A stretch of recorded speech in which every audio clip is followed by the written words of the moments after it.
सप्रेम नमस्कार मंडळी, मी भूषण बागुल स्वागत करतो तुम्हा सर्वांचं दर्जा यूट्यूब चॅनलच्या द गजाली शोमध्ये.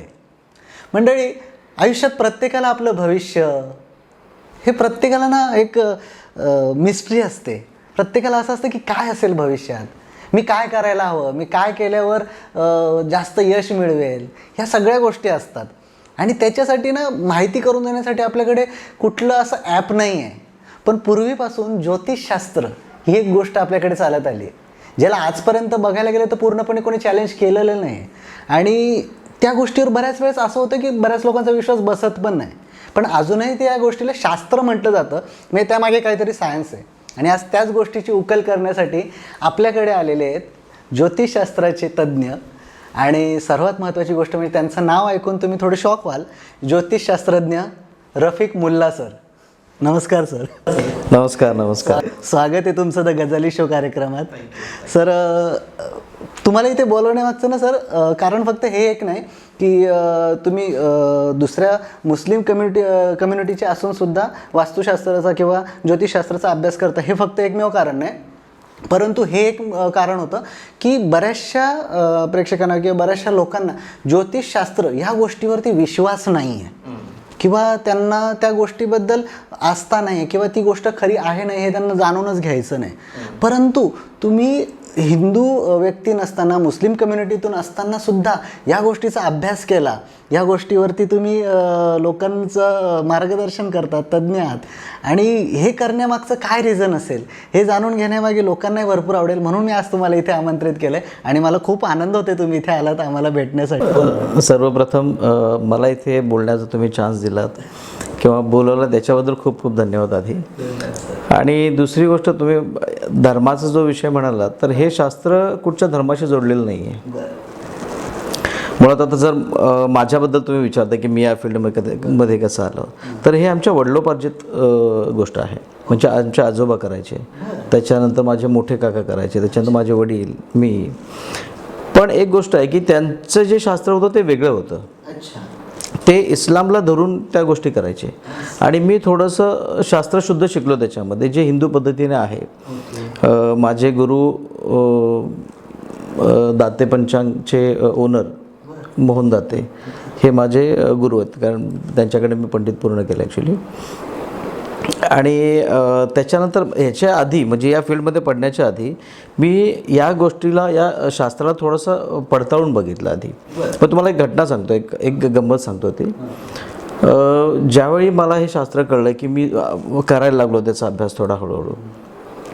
आमच्या म्हणजे थोडंसं वास्तूबद्दल बोलतो, त्याच्यानंतर आपण तिकडे जाऊ, कारण दोन्ही संलग्न गोष्टी आहेत. तर आमचा जो प्लॉट आहे त्या प्लॉटच्या ईशान्येला आणि उत्तरेला कामगारांना राहण्यासाठी आम्ही एक रूम बांधल्या होत्या. आणि त्याच्या वास्तुशास्त्रामध्ये हे सांगितलं जातं की ईशान्य आणि उत्तर तुमचे जड असता कामा नये, फार महत्त्वाचं आहे. तर त्यावेळी तिथे रूम असल्यामुळे आणि कामगार राहायचे तिथे अग्नितत्व आलं, कारण ते चूल वगैरे पेटवायचे किंवा मग स्वयंपाक वगैरे तिथे करायचे. आणि तिथे असतं जलतत्वामध्ये आलं तुमचं अग्नितत्व. दोष झाला, प्लस रूम बांधल्यानंतर तिथं जडत्व आलं. याच्यामुळे काय होतं, उत्तर तुमची अपॉर्च्युनिटी आणून देते तुम्हाला. उत्तर डायरेक्शन जे आहे ना ते अपॉर्च्युनिटी आणून देते. मग तिथे सगळे ब्लॉक झाले. फायनान्स तिकडून येतं, ते ब्लॉक झालं. आणि वडिलांचे हे प्रॉब्लेम चालू होते त्यावेळी आमच्या. माझ्या लक्षात आलं होतं की बा याच्यामुळे प्रॉब्लेम चालू आहेत, पण मी सांगणार कसं, कारण त्यांना या शास्त्रावर विश्वास नव्हता. म्हणजे हिंदू पद्धतीने मी शिकणं हे त्यांना अपेक्षित नव्हतं. त्यामुळे थोडासा विरोध होता त्यांचा. आणि मी काय केलं, ते नसताना माझा छोटा भाऊ आहे, तो कन्स्ट्रक्शनमध्ये आहे, त्याला सांगितलं की आपण इथे डिमोलिश करूया, बाबा आल्यानंतर काय होईल ते होईल. आणि त्याने पण ॲग्री केलं. तो प्रत्येक गोष्ट मानतो तसा. बाबा 2-3 दिवसासाठी बाहेर गेले होते आणि ती रूम अक्षरशः पाडून टाकली. आम्ही सगळंच डिमॉलिश करून टाकलं. आल्यानंतर बाबा बडबडले. 2-3 महिने गेले आणि त्यांचे जे बिल पेंडिंग होते बरीच वर्ष, ते 2-3 महिन्यामध्ये क्लिअर व्हायला लागले. आणि त्यांना कळायला लागले की फरक जाणवतो आहे. मग त्याच्यानंतर मग थोडा त्यांचा सपोर्ट मिळाला. आणि त्यांचा सपोर्ट मिळाल्यानंतर काय मी मोकळा सुटलो मग त्याच्यामध्ये. मग पुढचा मी अभ्यास चालू केला. आणि आता 10-12 वर्ष झाली मी करतो. म्हणजे खूप चांगल्या दाखल्याने माझ्या ते पॉडकास्टची सुरुवात झालेली आहे आणि सरांनी अगदी दिलखुलासपणे स्वतःच्या बरेचसे केलेले बंड दाखवून दिलेत आपल्याला. पण सर ठीक आहे, आपण त्या विषयाकडे वळूयात नक्की. फक्त मग थोडंसं जरा मागे येईन मी. मला सांगा सर, ज्योतिषशास्त्र बरोबर, आता बरीच लोक अशी आहेत की ज्यांना काहीच त्याची कल्पना नाही. तर त्याच्यासाठी मला तर अगदी कॉमन क्वेश्चन की ज्योतिषशास्त्र नेमकं आहे काय? ज्योतिषशास्त्र, ज्योतिष याची जर फोड केलात ना तुम्ही, तर ज्योती आणि ईश हे 2 शब्द तुम्हाला मिळतील. म्हणजे ईश्वराकडनं आलेले, म्हणजे एक ज्योतिरूपी शास्त्र तुमच्या हातामध्ये मिळालं आहे किंवा एक मदत मिळाली आहे ईश्वराची. तुम्ही एखाद्या अंधारा रस्त्याने चाललेले आहात, बरोबर आहे, तिथे काही प्रकाश नाही, काही नाही. तुम्हाला तुमच्या डेस्टिनेशनपर्यंत पोहोचायला किती चॅलेंजेस फेस करायला लागतील, बरोबर ना? तर तेच तुमच्या हातामध्ये टॉर्च असेल किंवा प्रकाश असेल तर तुम्ही इझी जाऊ शकता. तुम्हाला पोचायचं त्याच डेस्टिनेशनला, तिथे बदल नाही होत. पण तुम्हाला तो रस्ता कापेपर्यंत तुम्हाला ती एक सोय मिळते, एक गायडन्स मिळतं. बा इथे समोर खड्डा आहे, इथे मोठा दगड आहे, तिथे तुमच्या हातात जेव्हा प्रकाश असेल त्यावेळी त्या सगळ्या गोष्टी दिसतात तुम्हाला. मग त्याला तुम्ही साईड करून जाऊ शकता. तर हे ज्योतिषशास्त्राचं काम हे आहे. आणि जर शास्त्रशुद्ध जर बोलायला गेलं तर जातकाचा जन्म ज्यावेळी होतो त्यावेळी पूर्व क्षितिजावर जो ग्रहांची बैठक असते, तो जो साचा असतो त्याला कुंडली म्हणतात. आणि त्याच्यावर प्रिडिक्शन करण्याचं जे शास्त्र आहे त्याला ज्योतिषशास्त्र म्हणतात. हे थोडंसं सायंटिफिक भाषेत बोलायला गेलो तर सरळ भाषेत जर सांगायचं झालं प्रेक्षकांना तर की आपलं जे आयुष्य, आपण पुढे जे काही जगणार आहोत, जे काही अडथळे येणार आहेत, त्याची जर थोडीशी पूर्वकल्पना असेल तर आपण काहीतरी त्याच्या बाबतीत थोडीशी तजवीज करून तो होणारा प्रभाव कमी करू शकतो. ओके. रफिकजी, मला दुसरं विचारायचं तुम्हाला आहे की ज्योतिषशास्त्राने आपण आपलं नशीब बदलू शकतो का? हे म्हणणं थोडंसं अतिशयोक्ती होईल. नशीब नाही बदलू शकत. कारण कसं आहे माहिती आहे, तुम्हाला तुमचं एक डेस्टिनेशन ठरलेलं आहे, तिथं तुम्हाला जायचं आहे, बरोबर आहे. तुमचा मार्ग नाही म्हणजे तुमचं डेस्टिनेशन नाही बदलणार आहे, मार्ग बदलेल कदाचित. तुम्हाला एखाद्या गावी जायचं आहे, तुम्ही डोंगरावरनं चढून जाणार आहात का, किंवा तुमची तेवढी कॅपॅसिटी आहे का डोंगरावर चढण्याची? पण ज्योतिषशास्त्र काय सांगते, बाबा हा मार्ग नको, हा कठीण मार्ग आहे, मग 2 किलोमीटर एक्स्ट्रा पडेल, पण या मार्गांचा इझी आहे. म्हणजे आपलं जे नशिबात लिहिलेलं आहे ती गोष्ट आपण चुकवू नाही शकत. ओके. होणारच आहे.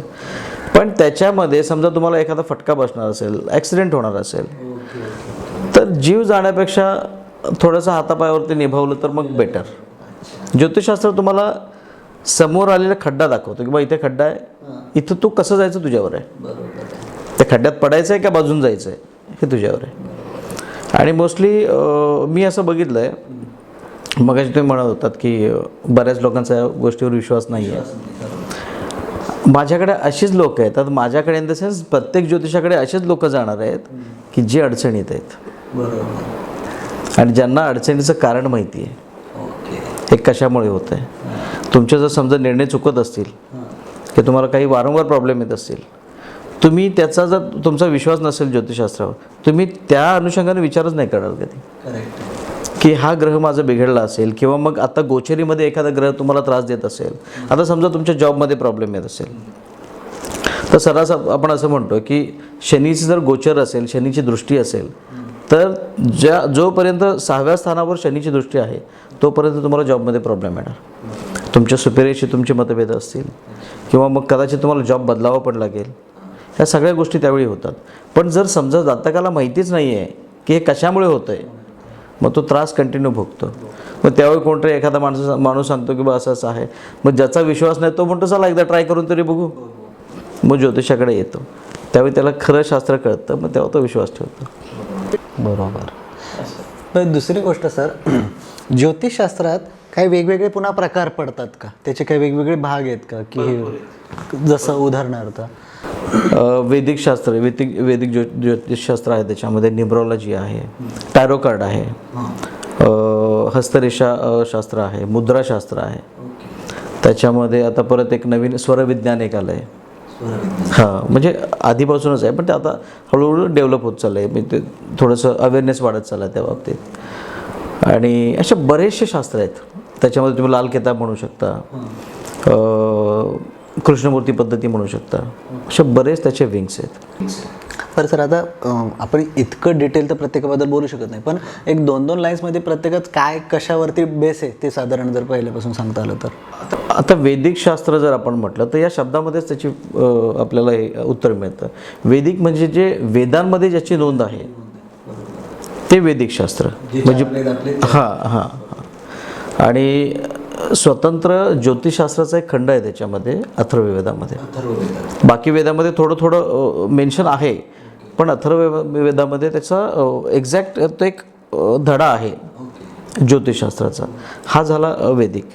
लाल किताबमध्ये त्यांचं म्हणणं असं आहे लाल किताबमध्ये की नशीब बदलता येतं, हे थोडंसं अतिशयोक्ती होईल, किंवा एखादी गोष्ट उपायाने तुम्ही सॉल्व्ह करू शकता, सुधारू शकता. हां, बरोबर. KP कृष्णमूर्ती पद्धती म्हणजे कृष्णमूर्ती सरांनी त्या पद्धतीचा हे केला, त्यांच्याकडनं त्याचा उगम झाला. तर त्यांचं म्हणणं असं आहे की आपण फक्त प्रेडिक्ट करू शकतो, त्याच्यावर उपाय नाही करू शकत, किंवा उपायाने काही फरक पडत नाही. पण लाल किताबमध्ये उपाय दिले. हां, तर आम्ही अवलंब करताना सगळ्या गोष्टींचा करतो. प्रेडिक्शन करताना KPने करतो, उपाय देताना लाल किताबचे पण देतो, जे आमचे वैदिक उपाय तेही देतो. त्याचप्रमाणे टॅरो कार्ड तर फार जुनं आहे. त्याच्यामध्ये तुम्ही ऐकलं असेल ते कार्ड्स स्प्रेड करतात, त्याच्यातून काही कार्ड्स काढायला लावतात, मग त्या कार्डचं प्रेडिक्शन करतात. त्याच्यामध्ये काय आहे, कुठचं कार्ड आलं आहे, त्याच्यामध्ये मेजर अर्काना, मायनर अर्काना बरेच त्या याच्यामध्ये हे असतात. मग त्याच्यानुसार आपण ते प्रेडिक्ट करतो. आणि हे हस्तमुद्रा, त्याच्यामुळे हाताच्या रेषांवर ते प्रेडिक्शन होतं. हां, आणि मुद्राशास्त्र किंवा म्हणजे चेहरा बघून त्याच्यावर हे केलं जातं, प्रिडिक्शन केलं जातं, फेस रिडिंग वगैरे. हे एक शास्त्र वेगळे आहे त्याच्यामध्ये. तर असे बरेचसे विंग्स आहेत त्याचे, म्हणजे प्रत्येकाचं जर बोलायला गेलं तर भरपूर होईल ते. ओके. स्वरशास्त्र तुम्ही तर त्याच्यामध्ये कसं आहे, जे आपलं हे असतं म्हणजे नासिका कुठची चालू आहे त्याच्यावर, हां, एखादं जर तुम्ही महत्त्वाचं काम करायला गेलात तर त्यासाठी कुठची नाडी तुमची चालू म्हणजे हे चालू असली पाहिजे, हे बघून मग तुम्ही डिसिजन घ्यायचं असतं तुमचं काम होणार का नाही होणार, मग जायचं की नाही जायचं. आणि त्याच्यात प्राणायाम वगैरे या सगळ्या गोष्टी त्याच्यात आल्या. असं बरंच इन डिटेल आहेत त्या सगळ्या गोष्टी. ओके. बरं, दुसरं तुम्हाला सर विचारायचं आहे मला की आता हे ज्योतिषशास्त्र जे आहे, तर सगळ्यात मोठी गोष्ट, आता जे कोणी थोडेफार त्या गोष्टीला मानतात त्यांच्यासाठी कायमचं एक गोष्ट ठरलेली ती म्हणजे काय की पेपरात किंवा कॅलेंडरवर असलेलं आमचं राशीफळ हा एक प्रकार आहे. आणि बरेच जण त्याची भरपूरशी खिल्ली पण उडवतात की जे या आजच्या दिवसाला तेच 8 दिवसांनी परत लिहिलेलं असतं दुसऱ्या दिवशी, असा सगळा प्रकार असतो. तर रास हा जो प्रकार आहे हा आपल्या ज्योतिषशास्त्रात म्हणा किंवा एखाद्या माणसाच्या लाईफमध्ये कितपत काय म्हणता वर्क करतो, कितपत त्याचा रोल आहे, काय इफेक्ट आहे, काय रोल आहे त्याचा. आता राशी म्हणजे एक एन्व्हायरमेंट आहे. म्हणजे आता 12 राशी आहेत. आपल्या भारताचा जर विचार करायला गेलो तर 140 करोड पॉप्युलेशन आहे आपलं. प्रत्येकाला जर आपण डिवाईड करायला गेलो तर त्या 12 राशीमध्येच डिवाईड करायला पाहिजे. तर मग प्रत्येकाचं राशी भविष्य सेमच यायला पाहिजे ना. मग प्रत्येकाचं इन द सेन्स, आता जे एका राशीमध्ये 10-12 करोड जे काही लोक येतील, हां, त्यांचं राशी भविष्य सेमच आलं पाहिजे ना. हे फार डोबळ मानाने ॲक्च्युली. कसं असतं, राशी आता समजा तुमची लग्न राशी आपण बघितली, लग्न राशीमध्ये लग्नामध्ये तुमची सिंह रास असेल जी सूर्याची आहे, आणि त्याच्यामध्ये जर चंद्र बसला असेल म्हणजे तुमची लग्न रास पण सिंह झाली आणि चंद्ररास पण सिंह झाली. तर इथे काय होतं, त्या राशीचं ॲटमॉस्फिअर काय आहे, ती उष्ण रास आहे, म्हणजे अग्नितत्वाची रास आहे ती. आणि चंद्र जो आहे तो जलतत्वाचा आहे, शांत आहे, शीतल आहे. तर तिथे जाऊन तो कॉन्ट्रास्ट करणार, दोघांची भांडणं म्हणजे. हां. मग आता तुम्ही एक उदाहरण द्यायचं झालं तर तुम्ही देवळात गेल्यानंतर तुमचे जे फिलिंग्स असतील, तुम्हाला जे कम्फर्ट मिळेल ते हॉस्पिटलला मिळेल का? नाही मिळणार. एखाद्या नदी ठिकाणी जाऊन तुम्ही बसला तर तुम्ही उग्र आहात समजा, तुम्ही रागिष्ट आहात, पण एखाद्या नदीच्या ठिकाणी जाऊन शांत बसलात, तुमचं फिलिंग काय असेल? तसंच होणार. ते उग्रत्व जे असते कमी होणार. तसं एक्झॅक्ट राशीचं असतं. म्हणजे कुठचा ग्रह कुठच्या राशीमध्ये जाऊन बसतोय आणि त्या राशीचं तत्व काय आहे त्याच्यावर तो बिहेव करतो. म्हणजे रास तशी बघायला गेली ते भरपूर इफेक्टिव्ह आहे आपल्या. इम्पॉर्टंट आहे. बरं सर, हे झालं राशीचं. आता राशीसोबत अजून एक गोष्ट भरपूर जणांना माहिती असते, कानावर येते, म्हणजे पंचांग. पंचांग काय आणि कसा यूज आपण आपल्या बाबतीत करतो किंवा काय, त्याच्याबद्दल थोडी माहिती द्या. पंचांग म्हणजे मुळात एखादी गोष्ट करताना तो दिन शुभ आहे की नाही हे बघण्यासाठी आपण अवलंब करतो. त्याच्यात तुमचे लग्न कार्य आली किंवा महत्त्वाचे जे काही कार्य असतील ते सगळे त्याच्यासाठी आपण पंचांग बघतो. पंचांग म्हणजे काय की तुम्ही एखादं कार्य करताना ज्यावेळी म्हणजे सूर्य, चंद्र, आपला पृथ्वी यांच्यामध्ये जी गती असते ना त्याचा मूल्यमापन म्हणजे पंचांग थोडक्यात. म्हणजे पंचांग 5 अंग हे तर कळलं. त्याच्यामध्ये काय येतं, तिथी येते, वार, नक्षत्र, योग आणि करण. हे 5 अंग म्हणजे पंचांग. आणि त्याच्यामध्ये थोडं जर बोलायला गेलो तर तिथी म्हणजे काय, ज्यावेळी पृथ्वी आणि सूर्य याच्यामध्ये चंद्र येतो ती अमावास्या असते. कारण सूर्याचा शॅडो जो चंद्रावर पडतो आपण इकडून बघतो, त्यामुळे आपल्याला प्रकाश दिसत नाही. त्यामुळे चंद्रावर आपल्याला पूर्ण नमून जे म्हणतात ते अमावास्या दिसणार. तिथून हळूहळू मग 12 डिग्री 12 म्हणजे 12 प्रमाणे ते पुढे सरकत जातं. 360 डिग्रीमध्ये आपण डिवायडेड बाय 12 केलं तर 30 दिवस येतात. म्हणजे एका महिन्याची म्हणजे एक म्हणजे पृथ्वीच्या भोवती चंद्राला फिरायला 1 महिना लागतो. अप्रॉक्स 29.5 म्हणतात, म्हणून ते वृद्धी तिथी किंवा अक्षय तिथी वगैरे येते त्याच्यामुळे येते. तर कधी कधी काय होतं, आणि हे जे सर्कल आहे ना, हे जे अक्षय जो फिरण्याचा तो एक्झॅक्ट सर्कलमध्ये नाही आहे, तो अंडाकृती आहे. ओव्हल शेपमध्ये. त्याच्यामुळे काय होतं, चंद्र काही वेळा 12 डिग्रीपर्यंत जातो किंवा 12 ते 15 याच्यामध्ये तो फिरतो. त्याच्यामुळे बघा काय त्याच्यामुळे कधी कधी तिथी आहेत ना यांचा टायमिंग पण फरक येतो. त्याच्यामुळे ही तिथी म्हटली जाते.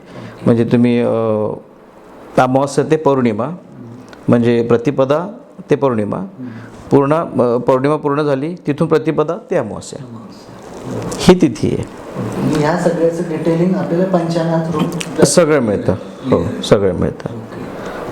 दुसरी गोष्ट सर की आपण हे बोलला तर पंचांगाबद्दल, तर जसं आपण ज्योतिषशास्त्र कुंडली काढतात त्याच्यात सगळ्यात जास्त इम्पॉर्टन्स कशाला भेटतं, तर ती जन्मस्थळ, जन्मवेळ या गोष्टीत. तर ह्याचा रोल काय आहे नेमका आपल्या कुंडलीत, काय असा फरक पडतो की ह्या ठिकाणी त्या ठिकाणी जर जन्म झाला असेल तर. मुळात कसं आहे, सूर्योदय हा प्रत्येक ठिकाणी एकाच वेळी होत नाही. बरोबर. ते भौगोलिक याच्याप्रमाणे काही वेळा काही ठिकाणी 10 मिनटं लेट होतो, काही ठिकाणी 5 मिनटं लेट होतो, काही ठिकाणी आधी होतो. तर ते स्थानिक वेळ महत्त्वाची आहे. त्याच्यामुळे पत्रिका मांडताना आपण म्हणजे जन्म कुठे झाला आहे हे विचारतो. कारण त्याच्यावर कुंडलीवर फरक पडतो. कारण तुमच्या आता 10 मिनटाचा जर फरक झाला तर 10 मिनटामध्ये ग्रहांची बैठक बदलू शकते. उदाहरणार्थ म्हणजे कसं म्हणायचं, समजा आता कर्क आहे, कर्क राशी तुमच्या लग्नस्थानामध्ये आहे, लग्नामध्ये चंद्र बसला आहे, ठीक आहे. आणि त्याच 10 मिनटामध्ये तो जागा बदलणार असेल, म्हणजे लग्नस्थानावरून तो द्वितीयमध्ये जातोय, ठीक आहे. आता तुम्ही समजा 10 वाजून 10 मिनटं एखादा टायमिंग घेतलात आणि तो 10 वाजून 12 मिनटाने चंद्र लग्नस्थानातून द्वितीयत जातोय. मग 2 मिनटं तुम्हाला इम्पॉर्टंट झाली. समजा मी ते 10 वाजून 15 मिनटं घेतली तर बदललं ना. म्हणजे जो लग्नामध्ये चंद्र होता तो तुमच्या द्वितीयात गेला. मग याच्याने प्रेडिक्शन बदलतं. सगळ्याच गोष्टींमध्ये फरक पडतो. त्याच्यामुळे वेळ हा अतिशय इम्पॉर्टंट आहे आणि जन्मस्थळ फार इम्पॉर्टंट आहे. म्हणजे फक्त आपण जे प्रकारे नुसती तारीख सांगून करतो तर ते पॉसिबल नाही, तेवढं ॲक्युरेसी नाही आहेत त्या गोष्टीला. आता तुमची जन्मवेळ प्रॉपर असणं माहिती गरजेचं आहे आणि जन्मस्थळ असणं. हो. आणि आता तुम्हाला हे सांगतो, परवाच्या एका क्लायंटने मला फोन केला की तुम्ही मला ही अमुक राशी सांगितली होती पण मी नावाप्रमाणे बघितलं ही राशी येते. हा पण एक विषय असतो. म्हटलं तसं नाही, ते ज्याला माहीत नाही त्याने त्याचा अवलंब करावा. म्हणजे ज्याचे आपले जन्म डिटेल्स माहीत नाहीत त्याने त्याचा अवलंब करावा. फक्त नावानुसार जे अध्यक्षर येतं त्याच्यावरची रास. तुम्हाला माहिती आहे ना तुमचे सगळे डिटेल्स. बरोबर. तुमच्या समोर आहे. बरोबर. आणि त्याची ॲक्युरसी ते नाही देऊ शकत. बरोबर आहे, साहजिक आहे. याचा अवलंब होता.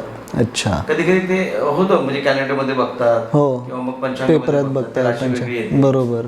पण त्याच्यापेक्षा हे बेटर म्हणजे हे पूर्ण तुमच्या जन्मात सगळ्या नकाशा काढून देतं ओके. की असं असं होणार आहे, हे होणार आहे. त्यामुळे त्याच्यावर मग आपण प्रिडिक्शन करतो. अच्छा. म्हणून जास्त करून मग आपल्याला जर राशीबद्दल बघायचं असलं तर सर्वात महत्त्वाची गोष्ट आपली तारीख, जन्मवेळ माहिती असून त्याच्यानी जी रास येते ती सगळ्यात महत्त्वाची.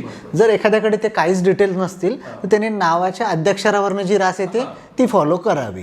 पण खरं प्रिडिक्शन चांगलं ॲक्युरेट जन्मवेळेनुसार जे किंवा तारखेनुसार येईल त्याच्यावरती. हां, कारण त्याच्यामध्ये कसं आहे, आपण फक्त याच्यामध्ये काय बघतोय, त्याची रास बघतोय. तुमचं आता नाव फक्त घेतलं, नावाचं अध्याक्षर घेतलं, त्याच्यावर मी रास बघितली, तर मला काय कळणार आहे? फक्त राशी कळणार आहे, बरोबर आहे ना.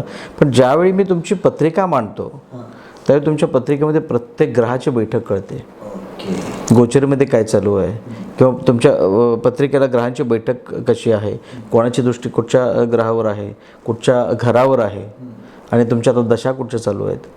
म्हणजे कुठची घटना घडताना ती दशेच्या ज्यावेळी एखाद्या अमुक ग्रहाची दशा चालू असेल त्याच दशेमध्ये तो तुम्हाला इफेक्ट देणार आहे तो ग्रह. आता तुम्ही हे सगळे डिटेलमध्ये तुम्ही आता हे ग्रहांचा जो विषय म्हटला की त्याची दृष्टी वगैरे त्याचं चरण जे काय असेल ते बरोबर. तर आता ह्या ग्रहांचा आपल्या आयुष्यावर परिणाम कसा करतो? कारण बऱ्याच जणांना हा प्रश्न आहे की आपण इथे राहतोय, अमुक ग्रहाचा माझ्यावर, तर तो किती लांब वगैरे काय, तर त्याचा इफेक्ट माझ्यावरती कसा वगैरे. तर मग मला ते पण म्हणजे मला आणि इतरांसाठी पण मला जाणून घ्यायचं आहे की त्या ग्रहांचा आपल्यावरती इफेक्ट कसा होतो आणि का घडत असेल, काय आहे त्याच्या मागचं कारण. आता आपण पृथ्वीवर राहतो, बरोबर आहे. पृथ्वी आपली आपण जसं राहतो वरच्या एजला आपण राहतो पृथ्वीच्या, मग आपण पडत का नाही? गुरुत्वाकर्षणामुळे. मग आपल्या हे पृथ्वीची खासियत आहे. ठराविक अंतरावर गेल्यानंतर तुम्ही गुरुत्वाकर्षण शक्तीच्या पलीकडे जाता, त्यावेळी मग ह्याचा पृथ्वीचा हस्तक्षेप येत नाही, तोपर्यंत तुम्ही पृथ्वीच्या गुरुत्वाकर्षण शक्तीमध्येच आहात. तशीच प्रत्येक ग्रहाची एक मॅग्नेटिक फील्ड आहे, मॅग्नेटिक फोर्स आहे. आता मला सांगा, एवढं आकाशगंगा किंवा आपलं आता हे आपलं जे ग्रहांचं मंडळ आहे त्याच्यात तेच घेऊ, तर बांधलेले आहेत सगळे, जे अलाईन झालेले आहेत सगळे ग्रह, ते त्यांचा जो हे आहे काय म्हणतात त्याला, ॲक्सेस जो आहे तो सोडून जात नाहीत, ते त्याच्या भोवतीच फिरतात. का? तर त्याला एक मॅग्नेटिक फील्ड एक बांधलेलं आहे त्याला. आणि हे जर आता भरती ओहोटी आपण अमावास्या पौर्णिमेला बघतोच, चंद्र कुठे आहे, पण त्याचा इफेक्ट पृथ्वीवर होतो आहे. सूर्य नसेल तर आपल्या जीवन जगण्यासाठी ज्या ज्या गोष्टी आहेत त्या होतील का? सेम आहे ना. जर एवढ्या मोठमोठ्या गोष्टींवर त्याचा परिणाम होत असेल तर आपण तर हां असं आहे, प्रत्येक गोष्टीवर होतं. आपण ह्युमन बिईंग थोडंसं आपण जास्त विचार करतो, त्यामुळे या गोष्टींचा शोध लागला आहे. आपल्या ऋषीमुनीने सगळ्या म्हणजे त्यावेळी जे जे इफेक्ट झाले त्याचा त्यांनी शोध लावलेला आहे. हळूहळू शोध लावत इथपर्यंत आलेलो आहे आपण. मग आता एक गणित म्हणून आपण मांडतो, म्हणजे हे जर एखादी घटना अशी घडेल तर त्याचा इफेक्ट असा होणार आहे. त्याप्रमाणे आपण सगळ्या गोष्टींचा अभ्यास करतो आणि हे सांगतो की बा हे प्रेडिक्शन, हे असं असेल, योग असेल तर ही गोष्ट घडणार आहे तुमच्या आयुष्यामध्ये. हे सगळे याच्यावरनं प्रेडिक्शन होतात आणि इफेक्ट होतोच. बरोबर. म्हणजे जे काही 9 ग्रह आहेत त्या 9 ग्रहांचा इफेक्ट आपल्यावर होतो. बरोबर.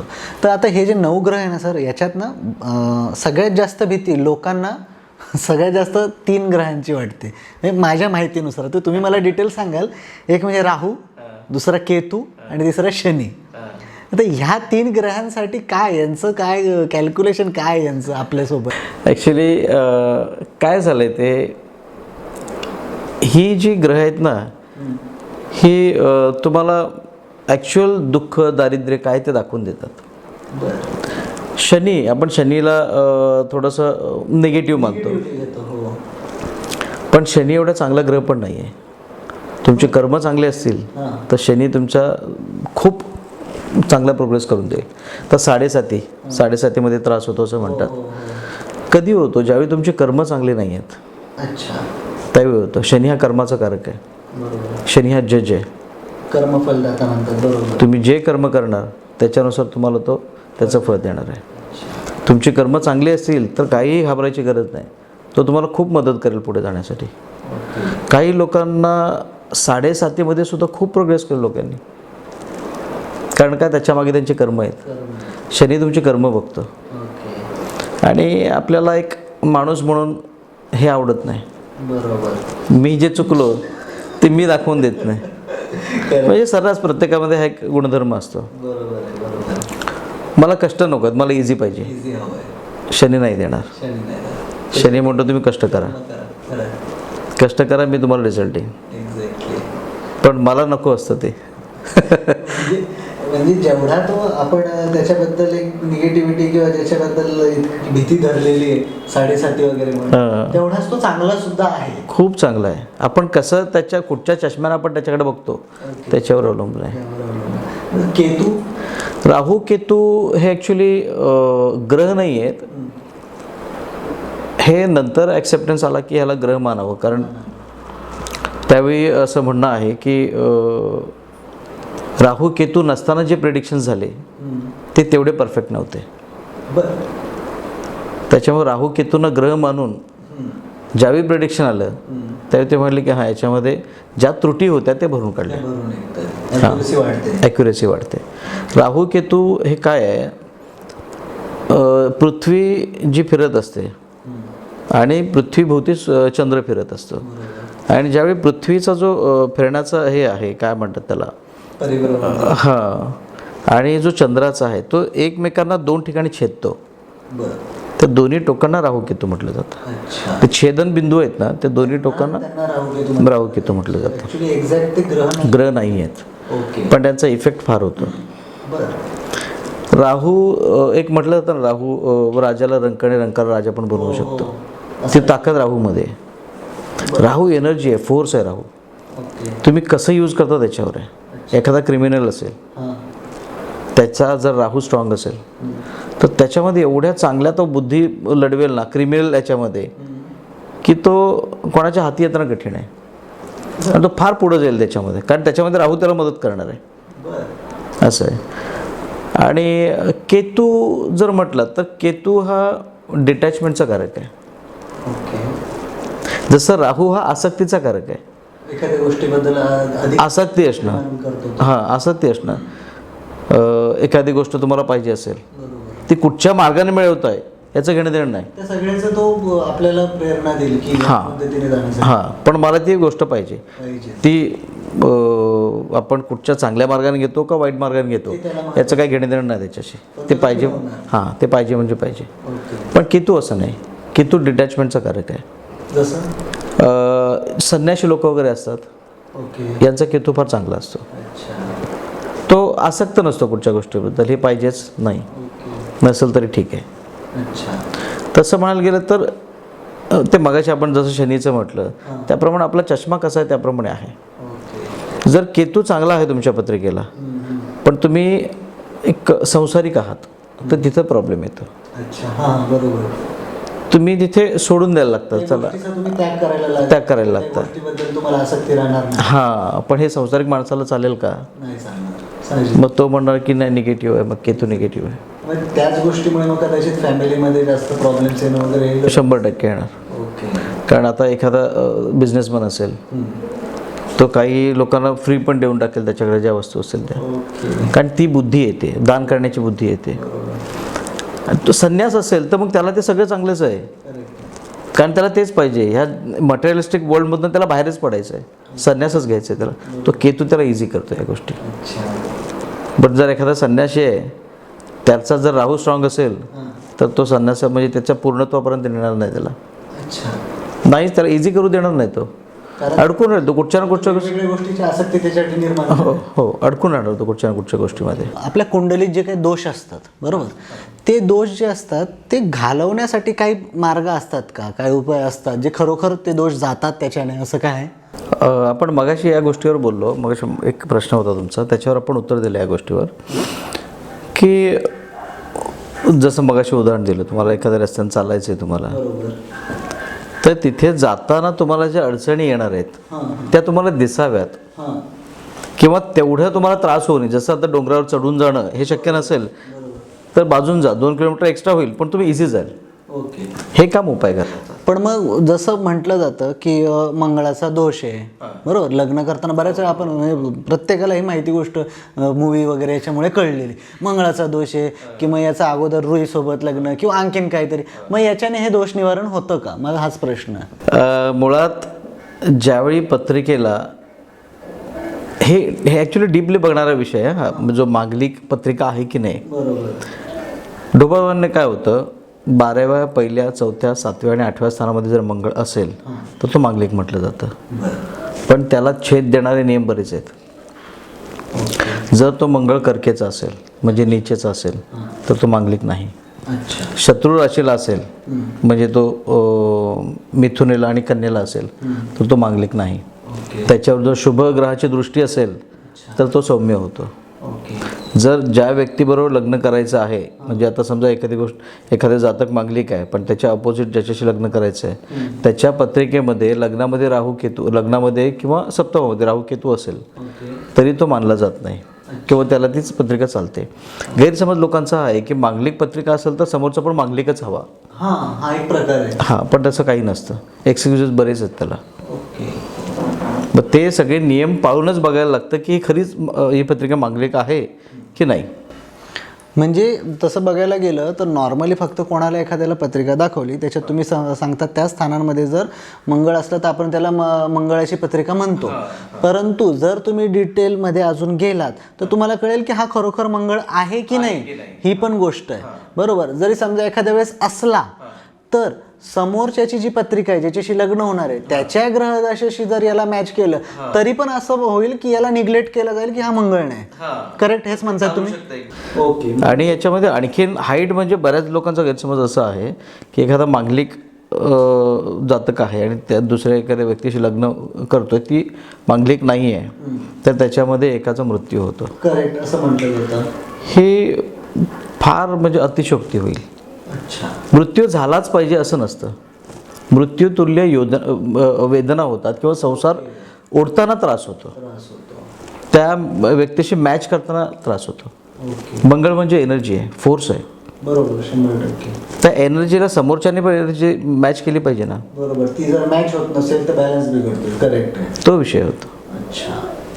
फार असं काय मृत्यू होतो वगैरे हे शब्दशः घेतलेले अर्थ आहेत. अच्छा. तेवढं नाही होत. ओके. मृत्यूतुल्य वेदना किंवा मृत्यूतुल्य गोष्टी घडण्याचे चान्सेस, मृत्यूच असं म्हणता येत नाही. ओके. बरं, मंगळ किंवा अमुक असं काही ते असं की त्या व्यक्तीला काही आजार जडतात, जसं उष्णतेचे आजार वगैरे असं म्हटलं तर हे खरं आहे? हे खरं आहे. हो, मंगळ जर 6व्या स्थानामध्ये असेल तर मंगळाचे जे ॲट्रिब्यूट्स आहेत, म्हणजे पित्त जास्त होणं, उष्णता, ह्या गोष्टी त्या पत्रिकेला किंवा त्या व्यक्तीला दिसून येतात. जर 6व्या स्थानामध्ये समजा सूर्य असेल तर हार्टशी रिलेटेड डिझीज दिसतात. गुरु असेल तर डायबिटीज देतो किंवा कोलेस्ट्रॉलमध्ये बिघाड आणतो, या गोष्टी देतो. मग ह्या गोष्टीला काही उपाय आहेत? उपाय करतात ना, प्रत्येक याच्यावर उपाय आहेत.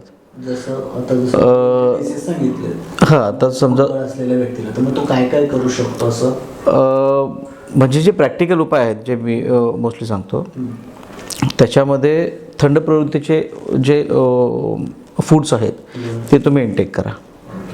ठीक आहे, हे मंगळासाठी मी मोस्टली सांगतो. आणि भावंडांबरोबर चांगले राहा, मित्रांबरोबर चांगले राहा, किंवा जे सैनिक आहेत, पोलीस आहेत, यांच्यामध्ये यांची सेवा करा. ओके. याचं कारण असं का की मंगळ वॉरियर ग्रह? हो, एक्झॅक्टली. मंगळ हा वॉरियर आहे. बरोबर. आणि तसंच शनीचं आपण घेतलं तर शनी हा शूद्र आहे. जे कामगार वर्ग आहेत त्यांची सेवा करा, त्यांना दान करा, तेव्हा शनी खुश होतो. अच्छा. शनीचा एक चांगला उपाय सांगतो तुम्हाला. शनी जर बिघडला असेल किंवा तुमची कामं होत नसतील वेळेवर, तर एखादी गोष्ट तुम्हाला एक सवय लावून घ्या, कुठची एखादी सवय लावून घ्या की मी सकाळी उठल्यानंतर ही गोष्ट मी करणार. वाचन असू दे, व्यायाम असू दे, काही असू दे, पण ती न चुकता नित्यनियमाने केली पाहिजे. त्याच्याने शनी प्रसन्न होतो. शनी कर्माचा कारक आहे. शनी म्हणतो तुम्ही हे कर्म करा, नित्यनियमाने करा. शनी चिकाटी आहे, त्यामुळे तो खुश होतो, तुमची कामं मार्गी लागतात. आणि प्रॅक्टिकली जर आपण विचार करायला गेलो की एखाद्या गोष्टीची तुम्ही ज्यावेळी सवय करून घेता ना त्यावेळी हळूहळू तुमची ती एक हॅबिट बनून जाते की बाबा मला असंच करायचं आहे. तुम्ही पर्पजली नाही केलात तरी तुमच्याकडून ते व्हायला लागते, ती गोष्ट व्हायला लागते. तशीच एखादी दुसरी सवय लावा, जे चांगल्या चांगल्या सवयी आहेत त्या तुम्ही लावत जा. इथे तुम्हाला शनी मदत करेल आणि तुमची कर्म आपोआप चांगली होत जातील, रिझल्टसुद्धा त्याचे चांगले मिळायला लागतील. बरं, मी एक गोष्ट फक्त इथे जरा क्लिअर करतो आहे प्रेक्षकांसाठी वगैरे, की जसं आता आपण म्हटलं मंगळाचं वगैरे काय विषय, तर आता बऱ्याच जणांना त्यांच्या गोष्टीतनं असं वाटत आहे की ओके कुठेतरी त्यांना सांगितलं गेलं असेल की माझा मंगळ किंवा तुझा मंगळ असा आहे किंवा तो शनी असा आहे, तर त्यांनी ताबडतोब माझ्या मते पण ते कुठलेही उपाय सर्रास करू नये. कारण काय की ते डिटेल पूर्ण माहिती तुम्ही कारण बऱ्याच गोष्टी ना त्याला तुम्ही म्हटल्याप्रमाणे मगाशी की बाकीचे ग्रह कुठल्या पोझिशनला, त्यांची दृष्टी त्याच्यावरती, नाहीतर उठसूट प्रत्येक रेमेडी जर करत गेला तर माझ्या मते चांगलं आहे की वाईट आहे? नाही, काय काय वेळा कसं आहे माहिती आहे, एखाद्या रेमेडीचा सेटबॅक पण बसतो. ओके. त्यामुळे रेमेडी सुचवताना फार विचार करून सुचवायला लागतं. आणि आता आपण रत्न देतो, एखादा ग्रहाचा रत्न देतो आपण, तर रत्न देताना सुद्धा तेवढा विचार करून द्यायला लागतो. आता नीलम जर समजा दिला, नीलम हा असा ग्रह आहे जर लाभला तर खूप चांगला लाभतो, नाही लाभला तर प्रॉब्लेम देतो.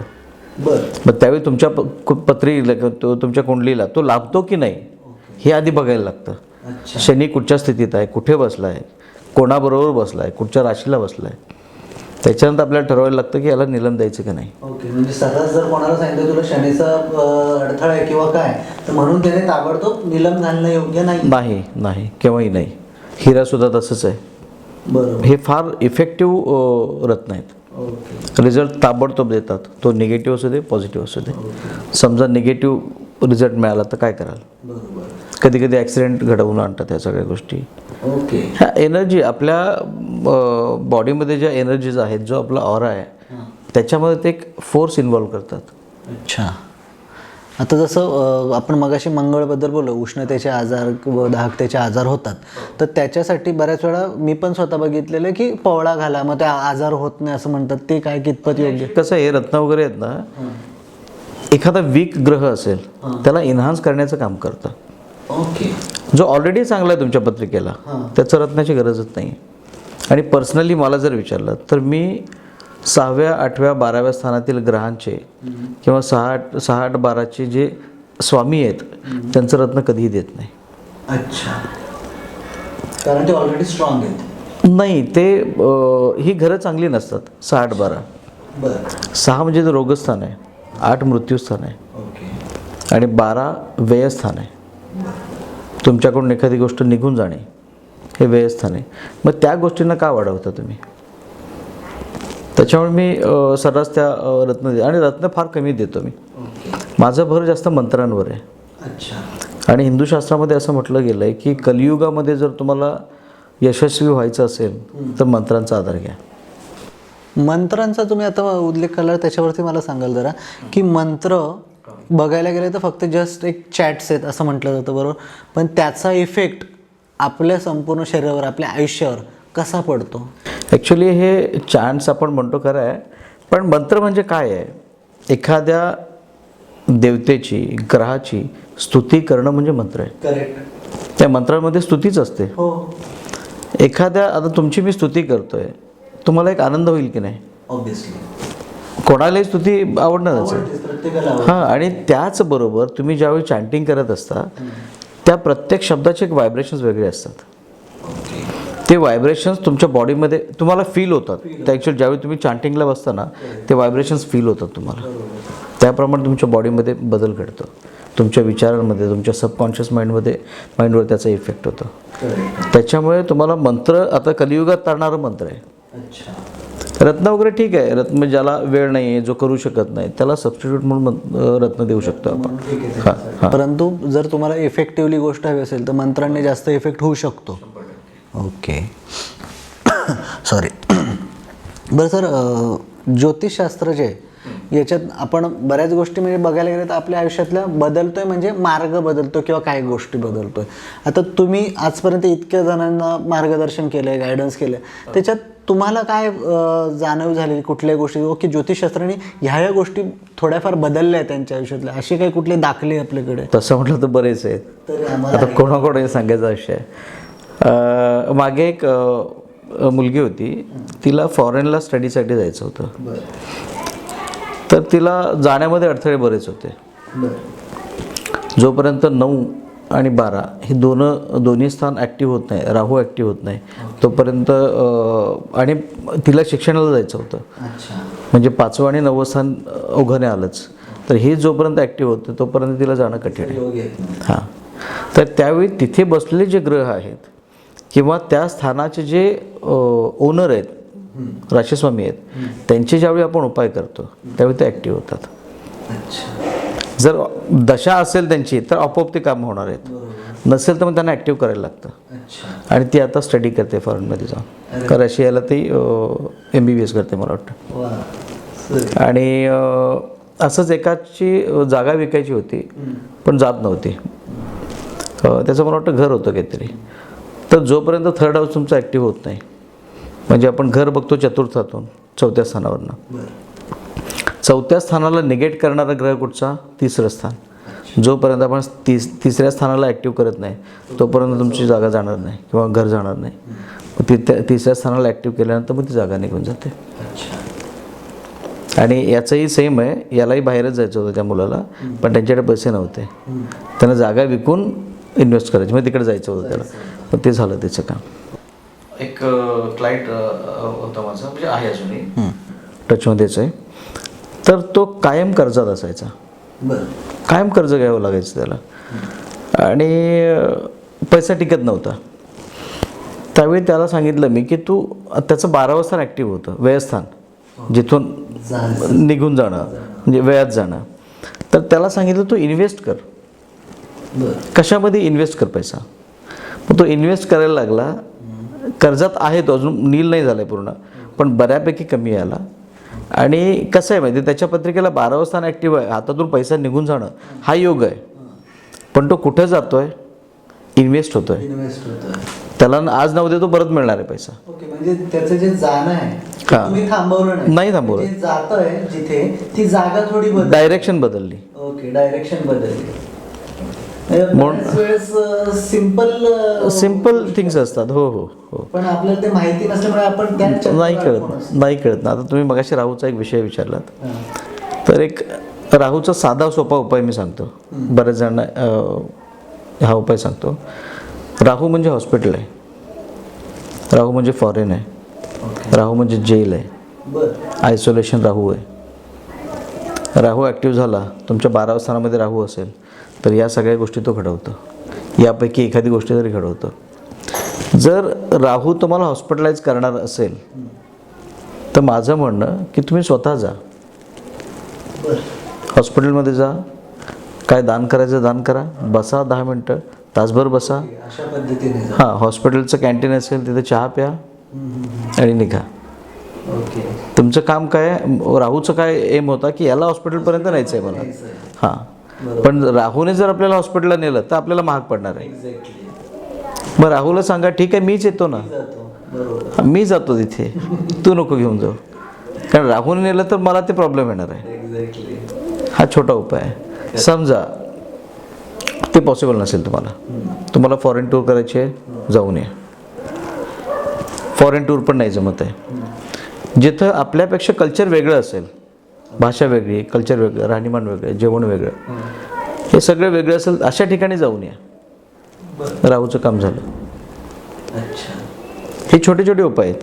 ओके, म्हणजे एखाद्याची अशी, म्हणजे हे याच्यावरून मी असं समजतो की एखाद्याची अशी कंडिशन आहे की ज्याला राहायचं इथे, जॉबमुळे कुठल्या कारणामुळे त्याला परदेशी जावं लागतं, पण त्याला फॅमिली सोडून जायचं नाही आहे.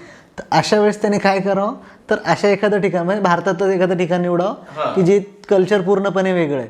तिथे एक व्हिजिट करून आलं तरी जे राहूचं कार्य व्हायला पाहिजे ते तिथे झाल्यामुळे मे बी ते टळू शकतं. राहू शांत झाला. ओके.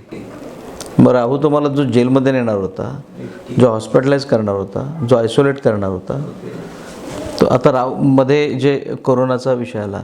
कोरोना म्हणजे काय आहे? व्हायरस. व्हायरस हे राहूच्या अंडर येतं. ओके. पण त्यावेळी अक्षरशः अख्ख्या जगाला त्याने आयसोलेट केलं. ही राहूची खासियत आहे. राहू जर त्याच्या ह्याच्याला म्हणजे आपण एक थोडंसं बोलायला गेलं तर राहू त्याच्या लायकीला उतरला ना तो सगळ्यांना आयसोलेट करतो. आणि आपण बघितलं रिसेंटली. नाही पण मला आता ह्याच्यावरनं एक प्रश्न असा की बघायला गेला तर स्पेसिफिक कुंडलीनुसार त्या व्यक्तीचं काय जे असेल ते राहू दे, पण ह्या सगळ्या जगाच्या हिशोबाने कसं राहू नये? ज्यावेळी मोठ्या घडामोडी होतात ना ग्रहांमध्ये त्यावेळी त्या सगळ्यांवर परिणाम होतो. त्याचे अख्ख्या जगावर परिणाम होतात. पर्टिक्युलर त्या त्या व्यक्तीवर होत असणारच आहेत.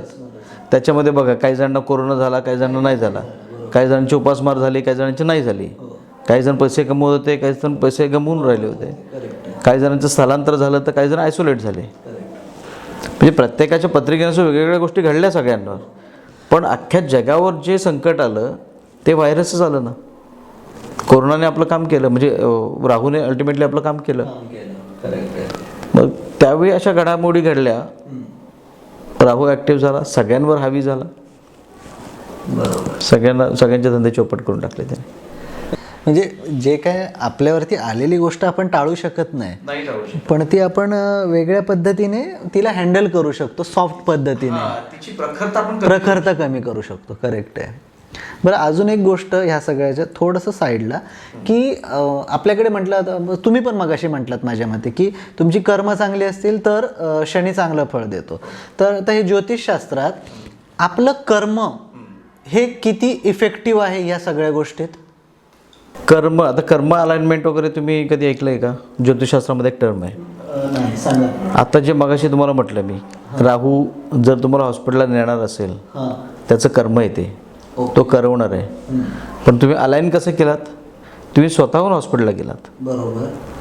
मग त्याची कर्म तुम्ही केलात, तुम्ही अलाइन करून केलात. तुम्ही अलाइन का केलात? की तुमच्यावर त्याचा बॅड इफेक्ट होऊ नये.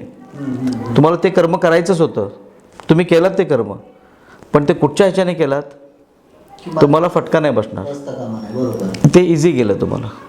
सेम आता तुम्हाला सांगतो, चंद्र बिघडला असेल, आईची सेवा करा.